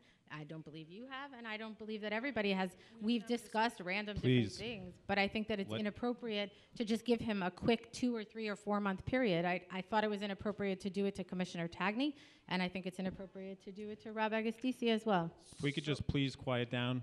Thank you. We'll So give then- everyone an opportunity to then- speak. So then this is effectively an acting assignment until 3 council members decide it's not an acting assignment. It's open-ended. Good, Councilman Mandel? I just wanted to point out, once again, I wasn't a party to the meeting that I guess there was a phone conference with Councilwoman Diamond, Councilman Ramo, Councilwoman Moore. My understanding was, again, acting is acting. This is an acting appointment. And after Labor Day, there would be a reassessment. The reason why Labor Day, the budget, and our summer season, which again is the lifeblood for Long Beach, that was the trigger point and the milestone date. Also, the reason why there wasn't a termination date or an end date was because a lesson learned when we forced Commissioner Tagney to take on the role. Originally, that was only going to be for a handful of months. Then it turned into 6 months. Then it turned into a year. So it never could have an end date. And it's not any secret, this council has a little bit of a problem agreeing on what time of day it is sometimes. So we need somebody in place that we're not going to worry their term is going to expire by an operation of law that we pass as part of a resolution. That was my understanding of why this was drafted this way and why the Labor Day was chosen as the trigger date to do an assessment. Acting is acting. Again, I was led to believe tonight was to appoint a continuing acting city manager. I believe that the acting city manager role is continuing from Commissioner Tagney to another officer of the city who has, again, institutional knowledge. I think we've come far afield for what really seems to be political theater and rhetoric, and we're wasting a lot of people's time when the city has much more important things to focus on, and we need to put leadership continuing in place and to move forward. It would be different if each and every one of the council members up here did not have an opportunity to speak with Mr. Agostisi, to speak with other council members. Everyone up at this dais knew about this. I was one of the last ones to know. I was told you had a dinner with Mr. Agostisi. I wasn't present at that. I was told you discussed this with him then. Yes, 3, whatever it is, 3, 4 weeks ago, Mr. Agostisi and I did sit and discuss, and then there was never a conversation of any kind after that. I must have missed the call. Did you reach out to me? Did you reach out to any other council members and say, hey, I had a dinner with Mr. Agostisi. Are you guys thinking about this? I have questions about that. I haven't heard from anyone other than Councilwoman Moore contacted me and said, hey, we're interested in looking back at maybe having Agostisi as acting city manager. What do you think? But for Councilwoman Moore sharing that with me, I wouldn't have known. Just wanted to share that. Thank you. Councilwoman Moore, were you looking to speak? No, I just wanted to say, again, just to go back to what Councilman Mandel is saying, that was my point at the beginning. I think that whatever the term is, we need to specify the terms, and if that's the issue on the table, then we should, as a council, be able to resolve that issue. Something has to be indicated in terms of an amendment to this resolution, because we're going to find ourselves in the same situation that we're saying is only going to be until Labor Day, then it's going to become something else. And it's not fair to Mr. Agostisi, and it's not fair to us if we're not going to have the continuity and the stability that we need. That's the purpose of putting time reference in place. And I think we can do that, and we can work on that together. Okay. I just had a couple of comments from the last speaker. We've discussed the evaluation after Labor Day, so that was discussed. And one of the things that the last speaker said was that this council doesn't agree on anything. We're allowed to disagree. That's politics. That's government. That's how it works. You know, when the time comes, if 3 vote for the item or 4 for bonding, then the item passes, and we're allowed to disagree. That's just how it works. And as far as attacking folks that are from out of town that came here to speak, these gentlemen represent over 7,000 families that live in the city of Long Beach. They speak for the labor movement in the city of Long Beach. So we couldn't fit all those folks in this room. And I have to take, I have to say, you know, saying the city looks like crap, I think I disagree, and I think every CSEA member that's here today would also starkly disagree. To say that is just not right. Mrs. Volosevich.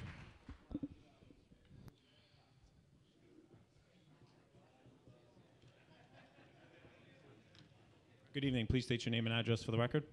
Mary Volosevich, Long Beach. I've lived here like 50 years. I have been here through coalition, Republican, Democrat, and you're all Democrats up here. The animosity that comes out of these meetings is sickening, sickening. And I don't know, Mr. Aramo, if you know how you, some of you, and you, Mr. Agostisi, at times, come across to people. It's very hurtful. And yes, these people voted you in. And to be disrespectful, I have never shown any of you disrespect, but I have seen the disrespect, and I think it's absolutely intolerable. And Mr. Tagney, you were on the school board. You know what acting means. When we're looking for superintendents, and I've been on many a committee, principals the same. When you put someone in like Dr. Friedman, you were all still searching for somebody. That is not an excuse to cut off a search. And this is nothing against you, Mr. Agostisi. You're going in as acting. And while you're acting, they are supposed to be finding somebody absolutely fit to run this city. Anyone else on this side here care to speak? I see a hand, but I can't see your face. Mr. McNally, please come up. Name and address for the record. Mary. John McNally, 613 West Walnut Street. Here's my problem, and it's not Mr. Agostisi.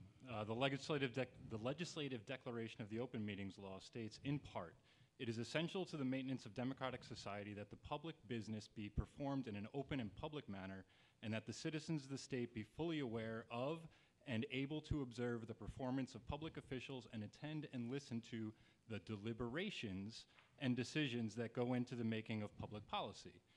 From opinions issued by the New York State Center on Open Government. Based on the foregoing, the Open Meetings Law is intended to provide the public with the opportunity to observe the performance of public officials in their deliberations.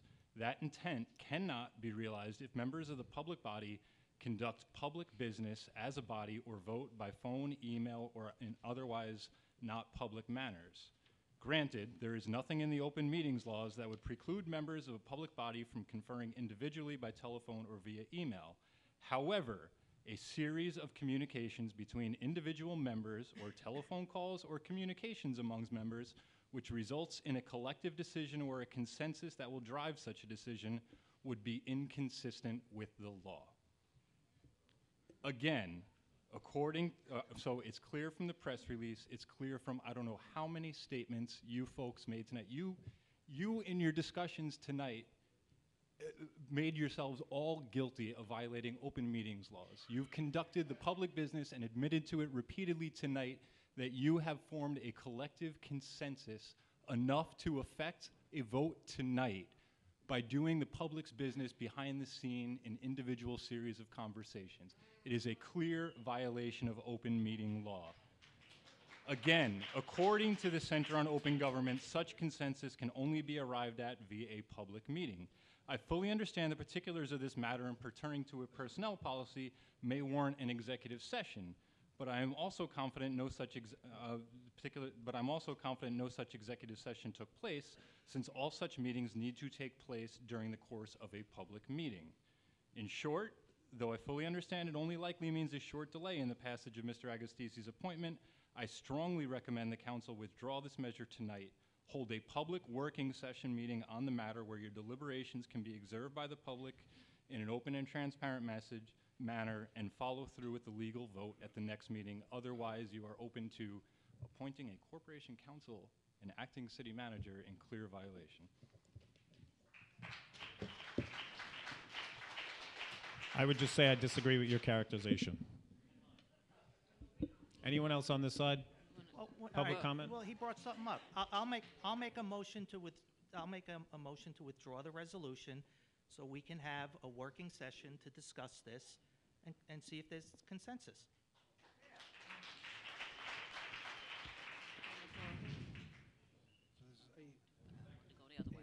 Motion to withdraw this item? A motion to withdraw this item. Okay. Do I have a second on that? Yes, second. Or is that a motion to table? Motion to withdraw. Okay. Technically, it's... Okay, I've kind of run across that, so. All right, so so Mr. Bendo has a motion to withdraw the item. Do we have a second? Well, before we go on, Hold on. If you prefer table, I'll go with table. It's your motion. I'd like Okay. to just motion to go into executive session so that we can come back with an appropriate motion, resolution.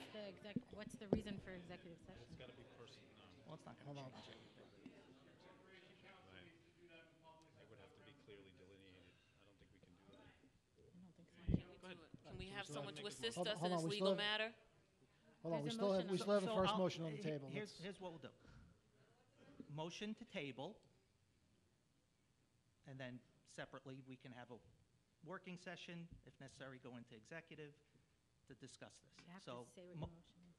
motion to motion to withdraw, the table, I'm sorry, motion to table the resolution Okay. pending a working session of the city council to discuss this issue. Can you have a Do- combined? I don't think you can combine. It's got to be one, and then from there. I believe you have to Motion motion, at a Motion to time. table. Motion then. to motion table. to Okay. table so that you can go into executive session. You can do that. Well, executive session would have to be a separate Right. separate item. So, Just call it to table. motion to table. Do I have a second on this, Second. okay.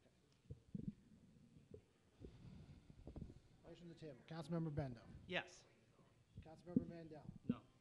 Councilmember Moore. Yes. Vice President Diamond. No. President Aramo. No. Motion fails.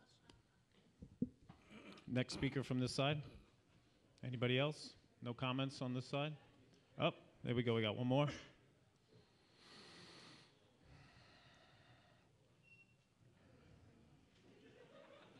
Please state your name and address for the record.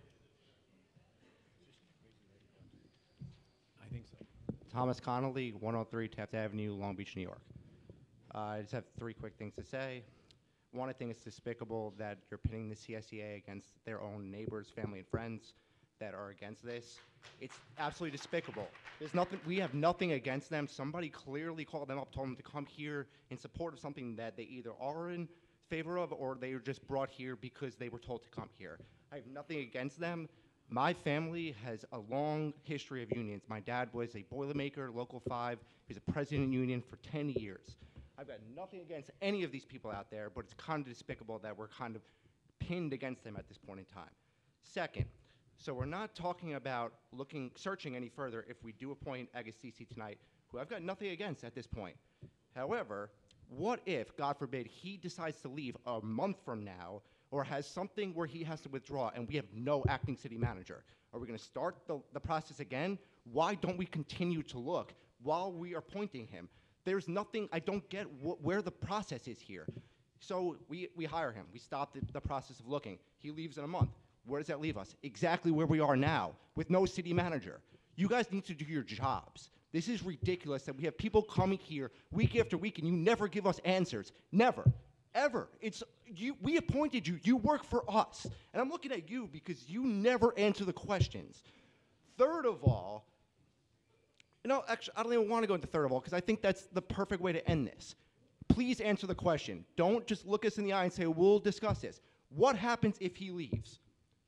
Do you have any answer for us?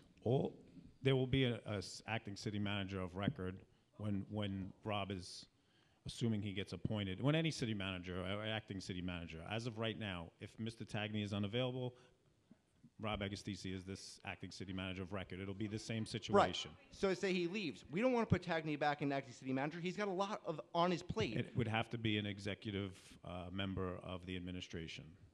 Okay, and actually, I do have a third thing to say. You listed off of all of Agostisi's accomplishments and everything he's done for this city, which I'm not disagreeing with. However, he's been here for 12 years through 4 city managers. Did you bring up any point in the fact that after the last 12 years, this city's in complete disarray? The city looks like shit. Everyone back there is right. There are potholes everywhere, and it's nothing against them. It's nothing against them because they don't have the budget to do their jobs. The potholes from last year are still here. So thankfully, I know where they still are when I'm driving around this winter. But the fact is, it's nothing against the CSEA. They're working within their means. I've got nothing against anybody out there. But if you drive around this town, you'll see that everything is a mess. It's a mess. I've lived here my entire life. I love living here. I love everybody that lives in this town. I love the CSEA members. They do a great job. But there's no denying it. Walk down the street, drive down the street, you can see there are a lot of problems with this city, and nobody's doing anything about it. Thank you. Thank you for your comments. And I would just add that, that's what happens in the wintertime is water expands and contracts and has a lot of potholes. And we do have a team that's working very hard. Hey, please. I disagree with your characterization. Sir.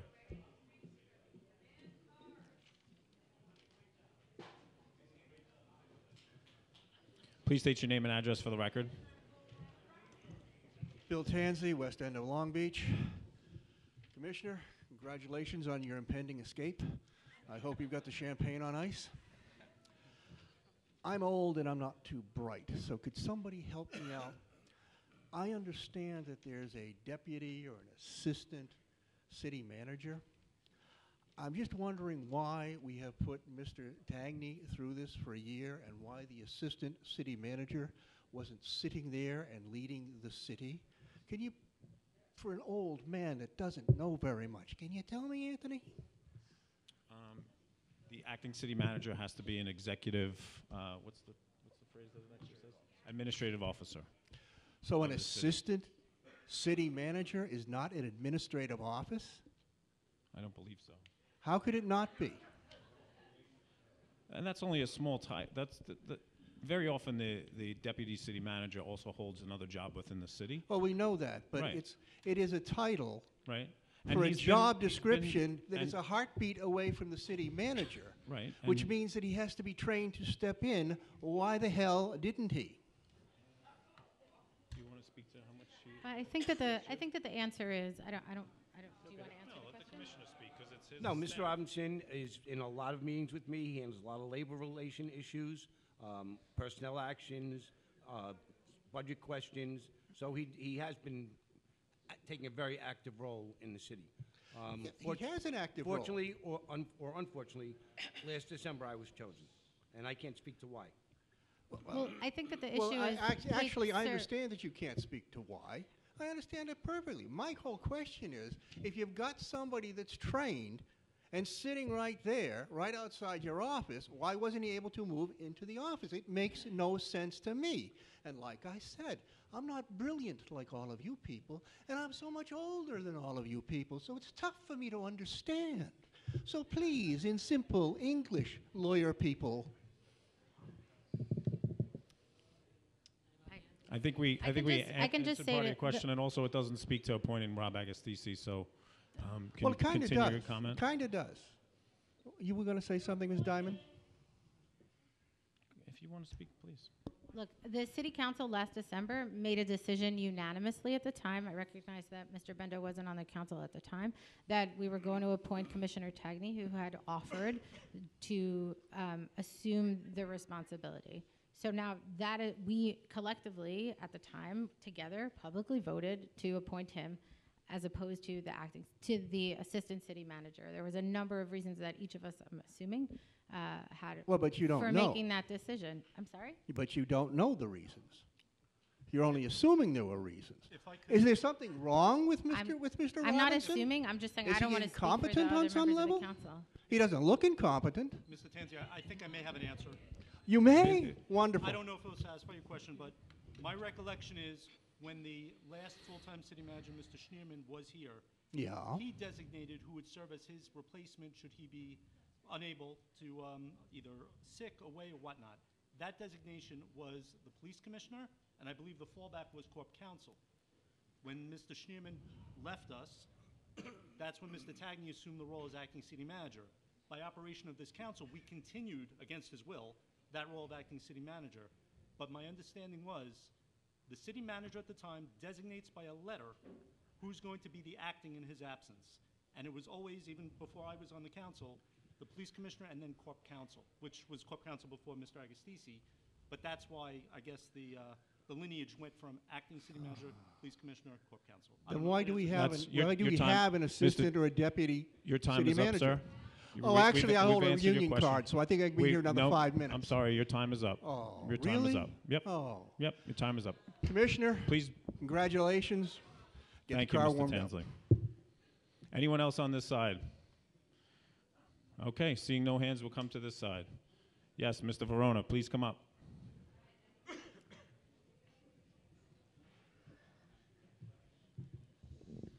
Eddie Verona.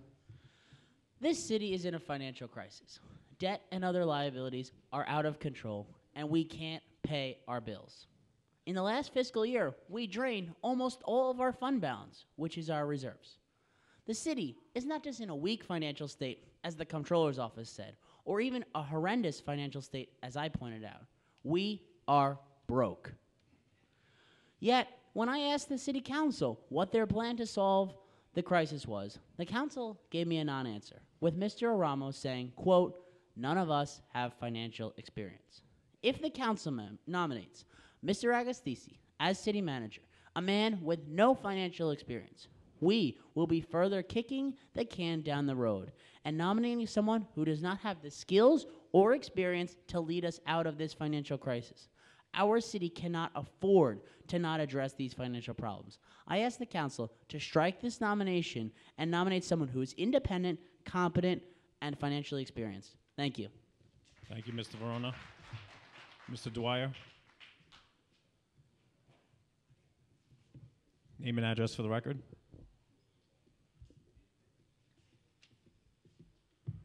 Matt Dwyer, Bond Street.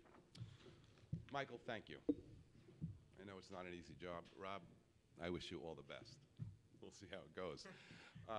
My concerns here tonight are with the council and the process, not with your capabilities or, Michael, your service. I said my concerns are with the process. I think you owe the public a little bit more clarity, a little bit more, I won't say honesty, but just straightforwardness in your answering the questions. There is no reason to push this. You know, I don't think it would hurt to go 2 weeks and to have a hearing, as Mr. Bendo has suggested. I have to ask questions. How many people, and I don't expect these tonight, but I would hope to have an answer. How many people applied for this job? How many interviews did we hold? I'm sorry, but for something as important as this, I don't think a Skype interview would serve the purpose. You're seeing somebody from the neck up, you know. It's an important job. And I wonder why, after a year, we haven't been able to find someone. We live in one of the most desirable places on Long Island. Don't tell me that people aren't interested in coming here. I don't get it. So I would like to know some of those answers to the questions. What was the cost of the search firm? Why we would not keep it open? The charter says temporarily as acting city manager. There's got to be a length of time. You can temporarily cover gray hair, and you can do it for 30 years. So there needs to be some clarification on these things. Mrs. Moore, I will stand with you any day, anywhere. in support. Mr. Mandel, again, I could go on, but Mr. Mandel, twice tonight you said, summer is the lifeblood of Long Beach. The lifeblood of Long Beach is in this room and in their homes watching this on TV. I've heard it before. The boardwalk is the lifeblood. Don't ever make that mistake. The lifeblood is right here. Thank you, Mr. Dwyer. On this side here, Mr. Pinto.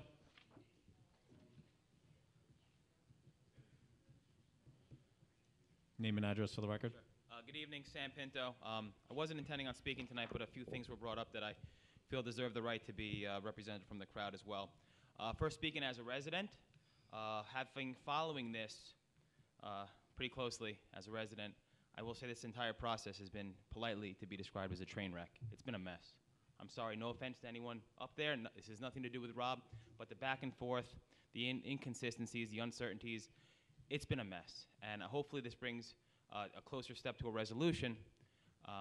But there is definitely a lot more that needs to get done in this process. And moving forward, I think, I mean, just for an example, the school district before last year, they had an acting superintendent serve while they had an executive search firm. So I don't think that's a bad idea. It's obviously your choice to maintain that. But this entire process really definitely needs some fixing. It's been a mess. Secondly, I mean, so a few years ago we had the city council up here. I think Mr. Mandel was on the council, Mr. Ramo, and we had you guys get up here and speak the world of this guy. This guy was going to save Long Beach. This guy is the best. This guy this guy that. He's going to be the best city manager we ever had. And look where we are now. We're worse than we were before.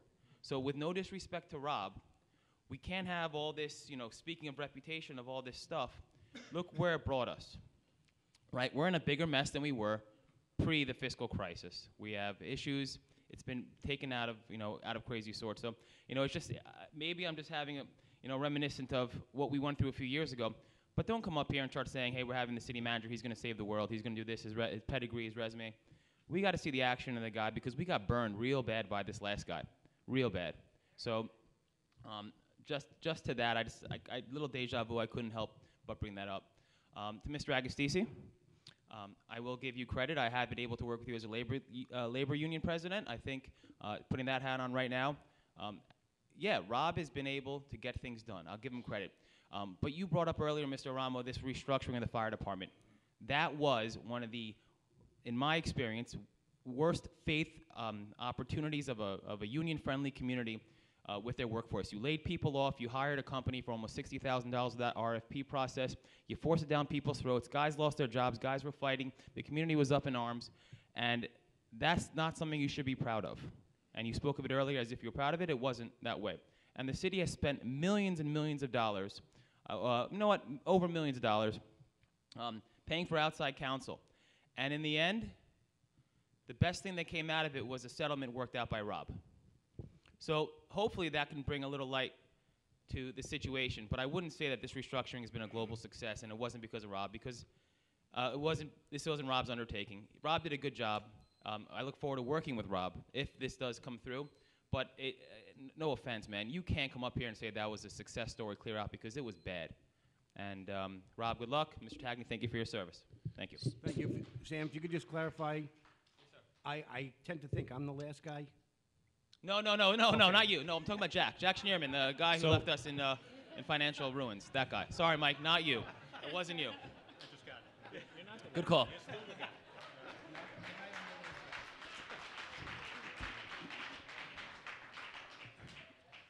So just a couple of points. One, I disagree. No, Sam, your time is up, so you could sit. It's fine.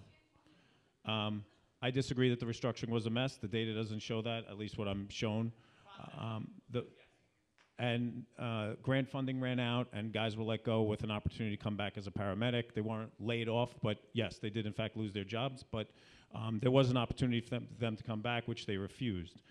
As far as deja vu, that I was here when this guy was going to save the world, I was not here. I was brought on while he was in fact our city manager.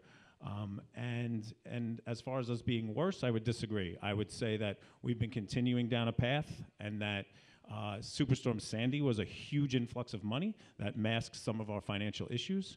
And now that that money is all dried up, we're back on that path of moving forward. And I think Commissioner Tagney would be the first one to tell you that we're better off today than we were a year ago, and vice versa if you go backwards through the years. So thank you for your time, Mr. Pinto, and your service as president of the Thank you of for the that. fire I department. just want to reiterate, this was not a reference or attack at all towards Rob. I understand you're going to have to work with them, yes. Is anybody else on this side? Mr. Lester?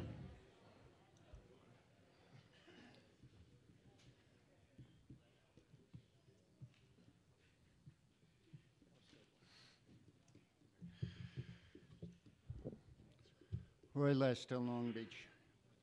There's currently a public meeting scheduled for Tuesday, February 5th. The first and the third Tuesday of the month is when the council meets. It's been the way for years. Suddenly, a one-agenda item special meeting appears with 2 days' notice. No offense, but that sounds like a con job to me. Outside of a ski trip, there's no great urgency that it can't be done in a regularly scheduled meeting, especially since what we're really talking about is appointing a full-time, permanent city manager. This is not an attack on Mr. Agostisi. He might make a fine manager. Hell, from what I've heard, he'd make a fine saint. But my opinion, and my opinion alone, and I've been coming here for a long time and watching this, is the idea of appointing an individual as a city manager who is currently, as we understand, under investigation for questionable payouts. An individual who has proven time and time again that he's antagonistic towards the citizens he's supposed to represent. An individual that has threatened with lawsuits citizens that have questioned him at the podium. An individual that was part of the council's office that failed to timely put in responsive papers, which resulted in a $50 million judgment against the city, still out there. An individual that was part of the council's office when an agreement was made to pledge the city's support for a pilot program that would cost the city millions of dollars in tax revenue, and now has embroiled the city in a $100 million lawsuit. And an individual that has failed to earn the trust of so many in the city seems patently absurd. But that's where my biggest problem is. My biggest problem is how this was orchestrated by the city council. On September 27th, 2016, almost 2.5 years ago, Jack Schneerman declared he was running for the county executive. We all knew Jack was leaving the city and it was time to start looking. Yet in that 2.5 years, no new city manager could be found. There were many qualified candidates, but conveniently, nobody seemed to be good enough. Considering that in the last 500 years, the longest it has ever taken to select a pope, the leader of 2 billion Catholics, has been 183 days, the idea that almost 5 times that amount of time we can't find a city manager is unfathomable. And the other thing that I have to note, in all this time we've had a temporary city manager, we have not had a comptroller appointed because, as we were told, it's not proper to have a temporary manager make such an appointment. Now we are going to have another temporary manager, so-called. And what is the first thing he's going to do? The first thing, appoint a comptroller. Not a bad move. So apparently that could have been done a long time ago, and in fact, such a lack of comptroller has been an issue raised in both our scathing audits and by Moody's. So once again, the citizens suffer, so the majority can have its pet candidate. Disgusting. Thank you. Anyone else on this side care to speak? Anyone in the whole room here care to speak? Yes, Mr. Hodge, please come up.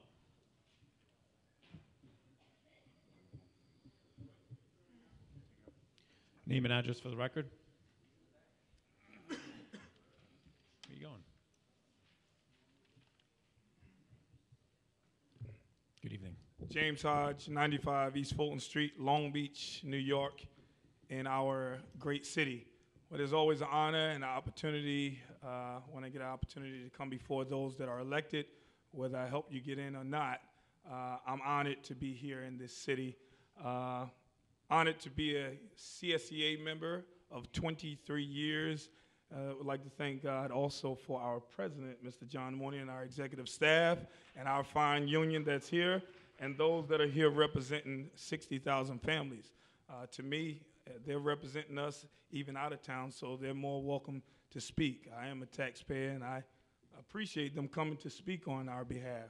What I want to say is I come as a speak in my individual capacity, and I also come to speak as the chairperson of the Long Beach Martin Luther King Center, where we care for children, and we look after children and protect children, and also we care for seniors too in what we do at the Martin Luther King Center. I will say that I've had the opportunity to see Rob on different occasions for different things that we have done with the city, where the Martin Luther King, we enjoy our partnership with working with seniors and youth, and that's hundreds throughout the years. Again, over the 12 years that he's been here, I've been a volunteer and a board member of the MLK Center, and we've dealt with contracts, we've dealt with programming, we dealt with just a whole lot of things. And I would say I would like to thank you. All of the, sometimes when you like someone, when you don't like them, you can find great things to say about them, and you can find a lot of bad things to say about them. I've been fired by the city twice, but thank God I won my job back on both times. And I still don't have mean things to say about you, and I would never wish for anyone to say that they would want to run you over. And I pray for anybody that would want to do someone harm to where it would hurt their life in that matter. At the end of the day, when people do wrong, God will have the last say in what God do with them. But again, I say to you, Commissioner Tagney, you came here and you're sick, and I appreciate you for doing both jobs and not accepting another pay for doing both jobs. Too many people would not do that, and a lot of people that's sick would be staying home right now, but you came to be a part of this very important meeting. So again, as you are an acting city manager, if they can, thank you. As you're acting city manager, whether they find another city manager, whether they don't, hopefully, like Anissa was saying, which I support 100%, I thank God for your accomplishments as the first African-American city council person, and we do need to do whatever we can to work diligently together. So again, to each and every one of you, I'm happy to be a part of this city, and I pray that we can do whatever we can for the best of this city. God bless you, and let us continue to protect children and families. Thank you, Mr. Hodge. Yes, Ms. Adamo. Name and address for the record. Hello, Karen Adamo, 74 Forester Street, Long Beach, New York. I just specifically want to thank Commissioner Tagney. I think he knows how I feel about him. I've always admired him as our police commissioner. I think he's done an absolutely exemplary job as acting city manager. I've been impressed every time I've heard him answer questions having to do with the business of the city. Very knowledgeable, obviously doing his homework. And I told him I thought he should quit the police department and go for the city manager job, but I understand why he doesn't want to do that. And I understand why it's difficult for people from outside of Long Beach or from other applicants. If they were to come here and watch these proceedings every couple weeks, I don't think they'd want the job either. So my hope is that we can all work together, but really specifically I'm here to thank Commissioner Tagney with much appreciation, and we'll see you on the streets. Thank you, Ms. Adamo. Anyone else care to speak on this item? Mr. Kirkland? Specifically to the item of... James Kirkland, Long Beach, New York. I'd like to have two questions, present two questions. One is have the job description of the city manager again reiterated by Mr. Bendo, and could he address the improper preparation of the bond presented in April 2018, and I'll cede my time for his answer.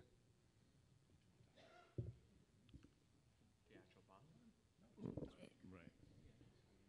Do you want to talk about it? I mean, I can. We were advised by bond counsel that it was the manner in which we were executing separation pay bonding was not in accordance with best practices, and we've changed it. We've altered the practice. Okay. And the job description again for a city manager? What was the specific question, Mr. Kirkland? Well, what does it entail? You know, I know there was a number of prerequisites. I mean, also to just say something, something like a temporary is kind of like a permanent sub, which exists in the field of education, which means you're always a sub, and you become permanent. So it's almost like a redundant sort of thing. Well, I think we spoke getting to back that. to What we agreed Ms. upon was Moore's, to evaluate statement. after Labor Day and see where we go from there. But it means that it's going to it means that it's going to end at some point in time. So during that point in time, you could be looking for another permanent person, and you're going to lose that opportunity because when that person decides they no longer want to be a permanent sub, then you have to start the search all over again, and you've lost all that opportunity, and it could take another year and a half. Well, the search firm has a very tight guideline that we've come to all learn. They have a very tight time schedule, I mean, so. Should we decide to go that route after Labor Day, then they whittle it down to applicants very quickly. Oh, they do? Yes. So In a why did it capacity take that- us in a 2 years capacity to that we- get to this point? I'm sorry? Why did it take us 2 years to get to this point? We Well, could have hired them 2 because years ago. We didn't hire a search firm. We did it ourselves. We did the interviews ourselves. We did Skype interviews ourselves. I guess they call that lack of foresight. Someone mentioned the Skype interviews. We had people applying from California, so that's why Skype interviews were done. And New Mexico as well. Yeah, New Mexico. And Right. Well, I can unfortunately, their understand the benefits expense. package requests were close to $300,000. So it was a learning process for the entire council. Well, it would offset Mr. Tagney's savings. So anyway, and congratulations on your retirement. Or you're not your retirement, but your lateral shift. One job. One job. One job. Well, you know, it may be wishful thinking on your Thank part. you, Mr. Kirkland. Mr. Creighton. Did I say that right? I think so. Creighton? Creighton, sorry. Name and address for the record? Dan Creighton, Long Beach, New York. I didn't plan on saying anything today, but I just have a couple of points to just make that I think are important. As long as I can remember for about the past year, Commissioner Tagney's been saying, you know, I really don't want to do this anymore, and we need to find somebody permanently. So the one thing I would say up front is, you know, Mr. Agostisi's been here for a while. We should have made, if we were going to make an acting decision, we should have made the decision to move him into that quite a while ago and move on. My second point is that if we're going to look at, you know, making him acting for approximately 8 or so months, you've done a search. You've looked around. You've seen a lot of people. Don't make him acting. Make him permanent. You know, this idea of making an acting and just keep pushing the ball down the road is crazy. We need consistency in this city, and we need a city manager. We need leadership that's going to help make the city better and get us past all these financial issues we have. And the only final thing I would say to that is, as you pointed out a couple of times, we have this financial issue that's been going on for a long time. We're steadily just making it worse and worse and worse. I didn't say we're making it worse. Okay. It's getting worse, in case you don't see it. So you may want to really look at whether consistency, which I know you're looking for, Ms. Moore, is the right thing, or if we need a change, something that's going to change to make the city better. It may be a new vision, maybe something that we haven't seen before. It's something to consider. Thank you. Thank you. Anybody else? Mr. Delory? Name and address for the record. Good evening, council members. Michael Delory, Long Beach, New York. This is about process, not about person. You had mentioned that previous candidates had failed background checks. Has there been a background check on the current prospective acting city manager? And if not, why not? I'm assuming everything's fine. My concern is this. There's been a lot of media reports, conversations about improper either bonding, payments made. I think earlier today you talked about Commissioner Tagney, an acting city manager, has been inundated with audit responsibilities in addition to his other responsibilities. So, my recommendation, if I was a council member, would be this. Since this appointment is not effective until February 6th, which gives you a week to consider a clearance letter of some sort for the candidate. That's number one. Number two, is there a contract available for this position? Because he's he's a corporation counsel. Do you give him a contract for this position? Number three,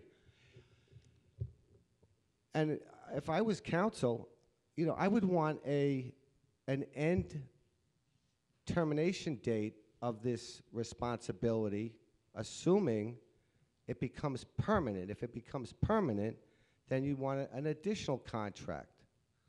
I mean, you have Ms. Diamond as an attorney, Mr. Mandel as an attorney. I don't understand this. There'll be no contract, so if that clears that up. Okay, so is there a time ending date, serving the position until a certain date, or it's just ongoing, open-ended? Resolution as it's written does not include an end date. No, I know, I've read the resolution. No, but I think that when we talked about it, there wasn't a consensus on that. Are we voting on this tonight? It's my intention. Okay. Thank you. Thank you. And just to speak to a background check, when he was hired as corporation counsel, there was one done in 2006. And then, of course, we have 12 years of him working in the building. So, thank you.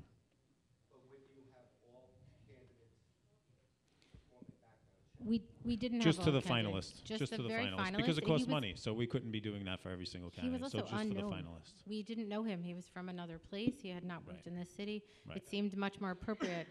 Rob is a longstanding member of the bar of this state of New York, Okay. so I think that Yep. all of those things taken into account, we believe that that wasn't necessary. Yep. Yep. Okay. Anybody else care to speak? Anyone wish to comment on the item? Yes. Please state your name and address for the record. Dina White, Long Beach.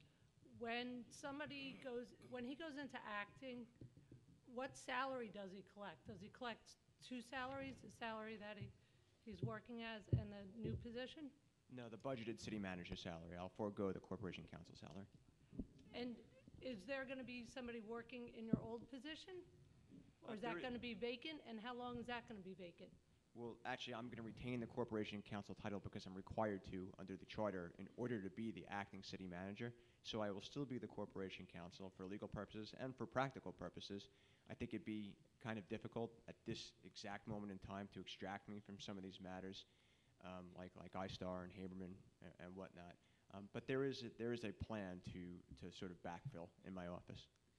And when we reach out to a search firm, I know in corporate America, the search firm gets paid a portion of the salary.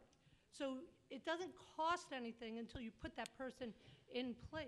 So Is that how it works the in municipal this? government is where it's a little different. It's a one-time fee, and then expenses incurred. This particular firm that we talked to doesn't do a percentage, which was a shock to all of us. They do it actually a little differently, I guess because municipalities are run differently than And corporate how America. many search firms are there out there that do municipalities, or is it I just think, this how many one? were on the ICMA website? 3? I compiled a list. It was probably 15 or 20.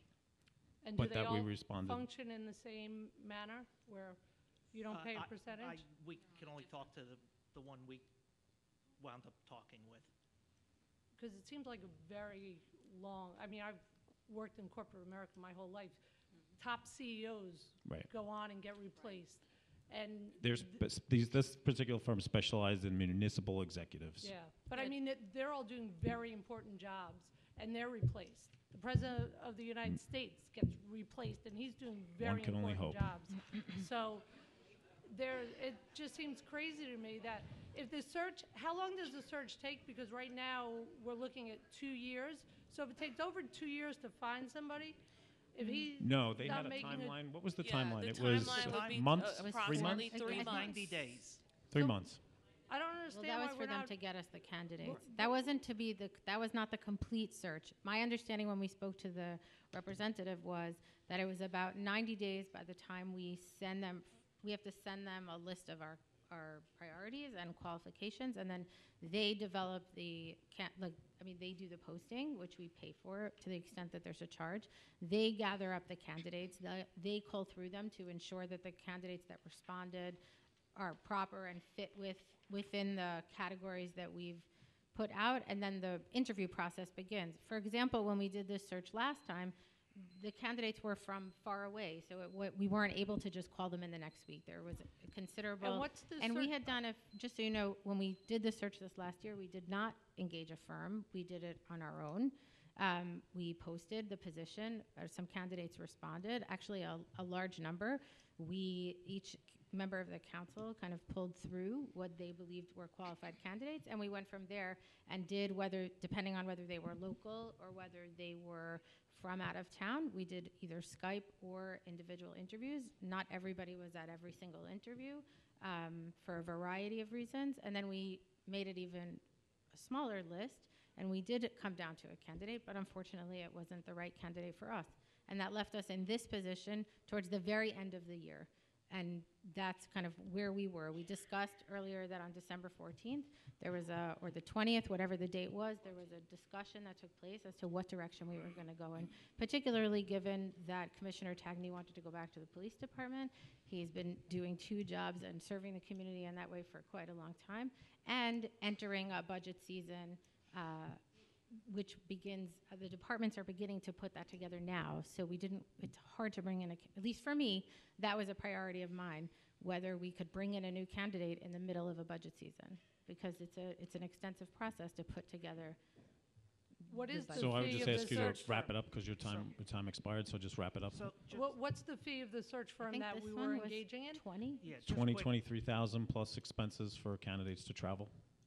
Just quickly, Doesn't seem this is like right out of contract. The recruitment and selection process typically takes 90 days from the time the contract is signed until the candidate is appointed. Okay. Yeah. Let me just, So I we're just in want this to add to position that. over, basically, we're in this position over $23,000. Well, we didn't hire a search firm because it was $23,000. And if a search firm could have resolved all of this, we're in this position The over negotiations over the search $23,000. firm started in December, so this is a recent. This is recent. But maybe lesson learned moving forward, the next time we need someone at this level, we engage in a search firm. Right. The search firm actually offered to expedite the process. What usually happens is, once again, the search firm will come in, a member of the team will come in, they'll interview the actual counsel, and then engage in conversation with members of the executive staff. At that point, that individual will create what we call an executive profile, and once they move through the executive profile, then they can begin the search. All right, but we never got to that step, but we did ask, and I did actually ask the question about paying for the fee, because in national searches, that's what usually happens. But in this situation, they reassured us that they did not have to do that, and that was also to the surprise of President Arama. Yeah. It just seems Thank you. like a well-spent $23,000. Thank you. Anyone else care to comment on the appointment of Rob Agostisi as acting city manager? All right. Seeing no hands, I call. Seeing no hands, President Aramo, I'd like to just put a motion on the floor to amend the existing resolution In the fourth column where it states, whereas in order to maintain the continuity and stability of government, it is the desire of the city council to appoint a new acting city manager. After that clause, I'd like to propose and to hire Gov HR effective immediately to continue the search for a permanent city manager. That's the motion that's on the floor.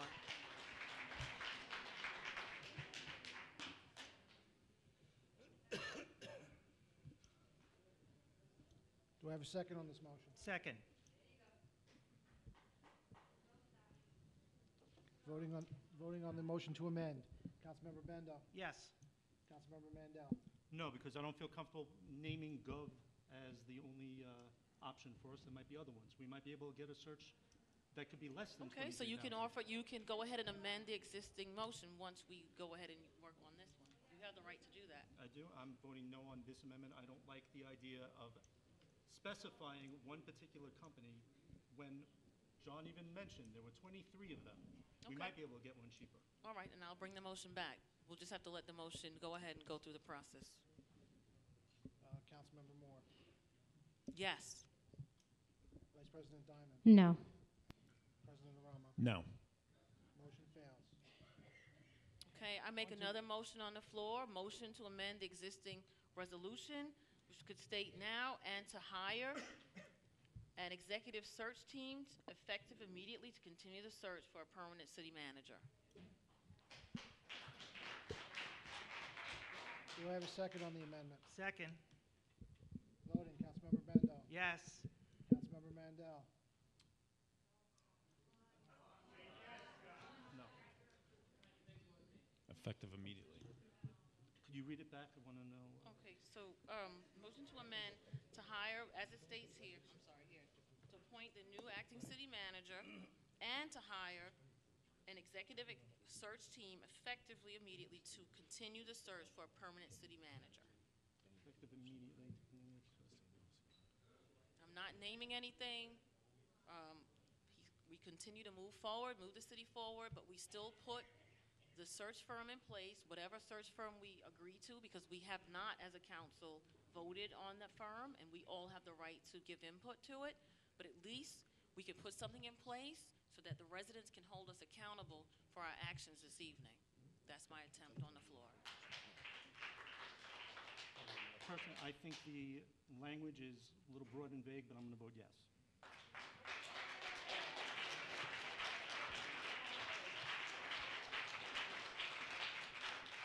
Councilmember Moore. Yes. Vice President Diamond. No. President Aramo. No. Okay, motion passes. Okay, so on to the voting. Item 1 is a resolution appointing an acting city manager for the city of Long Beach. Would you just move the adoption of this item as amended? I will. Second? I will. Voting, Councilmember Bendo. I need to make something clear. You know, sorry, you know, there's been some things said. You know, Rob is not some fire-breathing monster. And if you have a chance to have a beer with him, I would suggest you do it.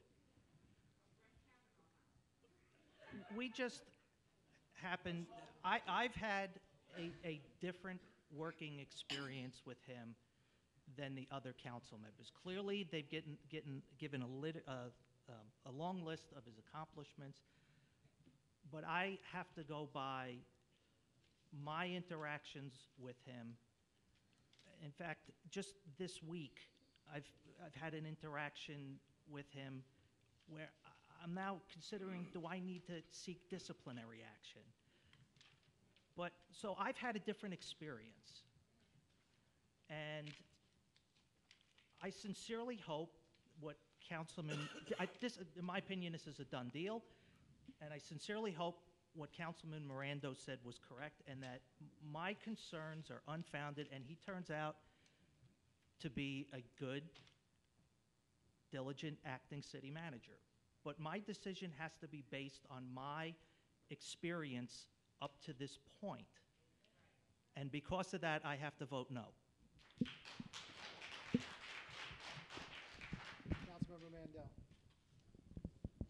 First, I want to thank Commissioner Tagney for doing an outstanding job against his will, but still doing an outstanding job.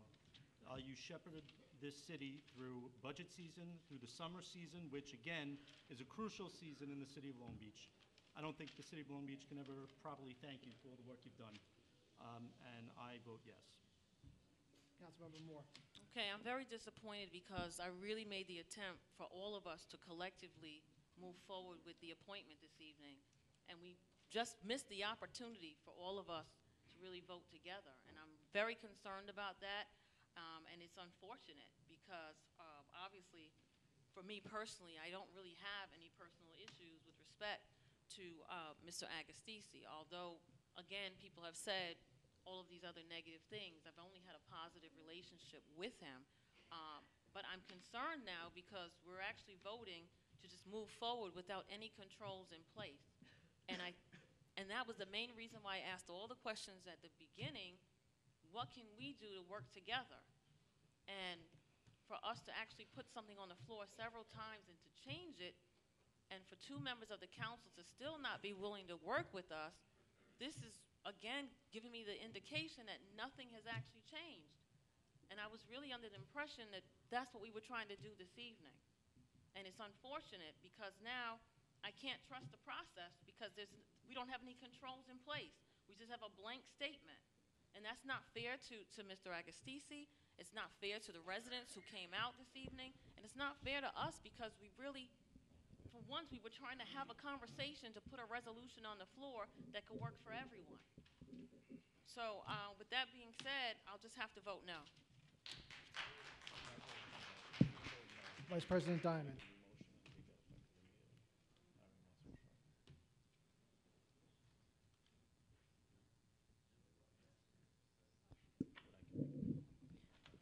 First of all, I want to thank our acting city manager, Commissioner Tagney, for your service during your entire career, but in particular this time where you served in two positions.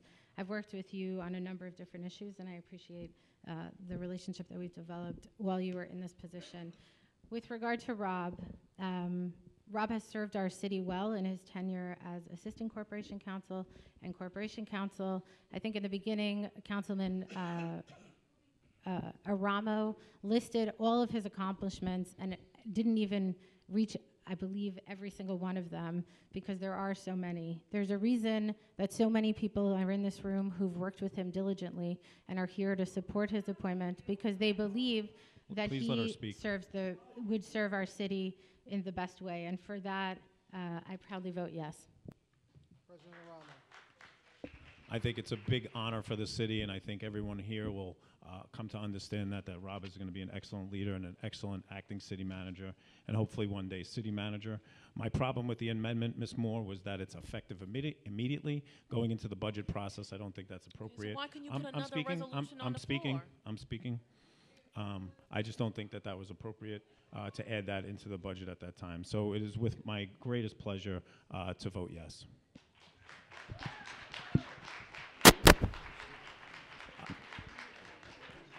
I would just ask, effective February 6th, but the new incoming acting city manager, if he has anything he'd like to say. Yeah, I do. Thanks, everyone. And thanks for bearing with us through what was, I'm sure, a much longer meeting than anyone had anticipated. Sorry, I'm going to try and keep my voice up. I've been along with the weather. But thank you again.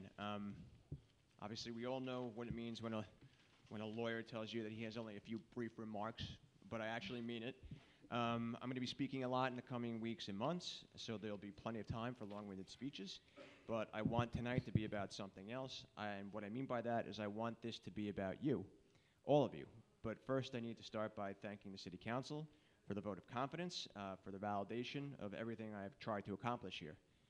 I know this has not been easy tonight, this year, or for the last few years, for that matter. But there's something that is starting to emerge, I think, and what I hope that is hope. You're the ones who are going to provide that to this community. It's not me, it's you. And my first job as acting city manager, for however long that lasts, is to give voice to and fulfill your vision. I can promise you that I will do everything I possibly can to deliver and to make you proud. Now on to our workforce, Fire Chief Joe Miller and all the volunteers who came out in the cold today and who are always there for every man, woman, and child in the community. We have been through some wars together, and this is the latest and greatest frontier that we will face together. I also want to thank PBA President Rocco Walsh, Vice President Mike Corbett, and their members who came out tonight. I've been incredibly fortunate to always enjoy a great relationship with the police department and the PBA. And I want to say this, you have someone upstairs now that, and you did before too, who truly appreciates what you do and what you bring to this community. As I've said a million times in a million different ways, there is no city without its police force, and no one should ever forget that. Let's give them a round of applause.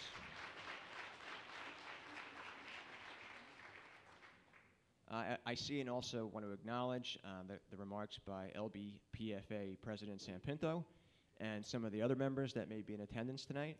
Things haven't always gone smoothly with the Firefighters Union, but if tonight stands for nothing else, let it stand for the power and the potential of new beginnings. Lastly, I owe a special thanks to CSEA President John Mooney. Yep.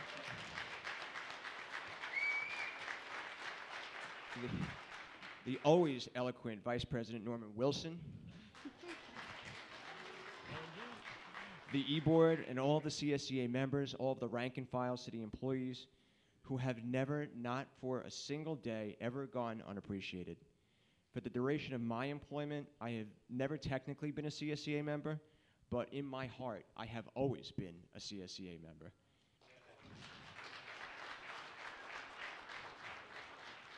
That's why today isn't about me stepping in to lead the city. Today, we lead the city. We've shared a bunker together for all these years, and I can't wait to begin this new journey with all of you. There are so many others to thank, obviously. Roger Clayman from the Long Island Federation of Labor, thank you for coming out tonight. And Mr. Erisich from the Nassau Building and Trades Council, thank you so much for coming out for your remarks, very kind remarks. Also, this is going to sound a bit strange, but I want to thank all of those who voiced their criticism of me tonight, and although it wasn't always easy to hear at times, there is something I want to say. First, as one advocate to another, I applaud your passion for this community. It's now my job to change your minds, and that's exactly and precisely what I intend to do. To one resident, to Ms. Fiore, actually, you mentioned that sometimes you need to just let the residents vent. You're 100% right, and I sometimes need to suppress my lawyer instinct. I do fight very hard, tooth and nail, for every cent for this city, and I know you do. And but frankly, it's something I can stand to get better at, and I know you and others will help keep me honest at these meetings. I know that. I know. Next, Commissioner Tagney. There are no words to describe the level of sacrifice that you've made this year and over your career. Everyone here, myself especially, is in your debt. The whole City Hall team, I can't mention everyone by name, but my core team and Corp Council is the only reason I'm here today. Everybody, Greg, Rich, Chuck, Janet, Matt, I consider Robin, Richie, and Ray as part of that crew, and Corey, who took a chance on hiring a politically unconnected non-resident who knew no one in 2006. The same goes for Ed Eaton, an individual from whom I learned more in 1 year than I learned from everybody else combined. Of course, my mentor and my friend, the late Charles Theophan, who had the biggest heart of anyone I have ever met. Phil Popper, my own legal advisor and frequent mental health professional, along with Bill Miller, same role, and my one and only rock, Mindy Abrams, whose shoulders on which I stand. I know I'm not leaving you guys, but and I don't want it to come across that way, obviously, but in recent years, as I've been hit with some losses, I've come to learn the importance of saying things out loud while you have time. So thank you. Thanks especially to my wife and my kids, mainly for putting up with me. It's going to get a lot worse. Somehow, despite never being politically active or even affiliated here in the city, I have been given a fair shake time and time again. Who here could possibly in a million years be in a position to thank a diverse lot such as Steve Cohat, Tom Sofield, Jim Hennessy, my dear friend Eileen Goggin, John McLaughlin, Lenny Remo, Jack Schneerman, Jim Moriarty, Chairman Jacobs, and the rest of the county leadership, all in the same breath. I owe all those people a debt of gratitude. I don't know anybody else who can lay claim to that. The least common denominator is not me, however. Politics may sometimes be a blood sport in this town, but these individuals all have something in common, and it's that they care.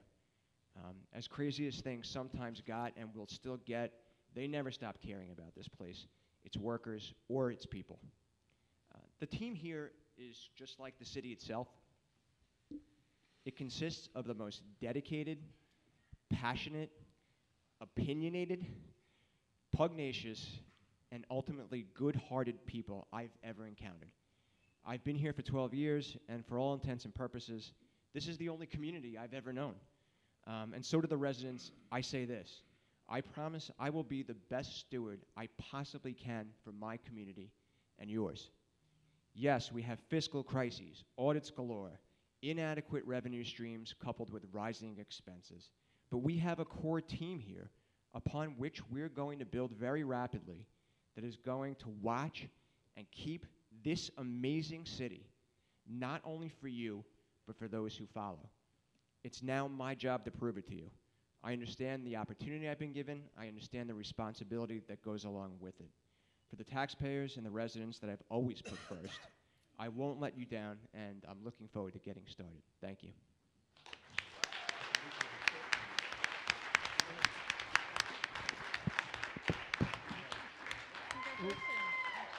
Who will make a motion to close the meeting? I will. Second? I will. Voting, Councilmember Bendo. Yes. Councilmember Mandel. Yes. Councilmember Moore. Yes. Vice President Diamond. Yes. President Ramo. Yes. Yes. Yes. Yes. Yes. Yes. Yes. Yes. Yes. Yes. Yes. Yes.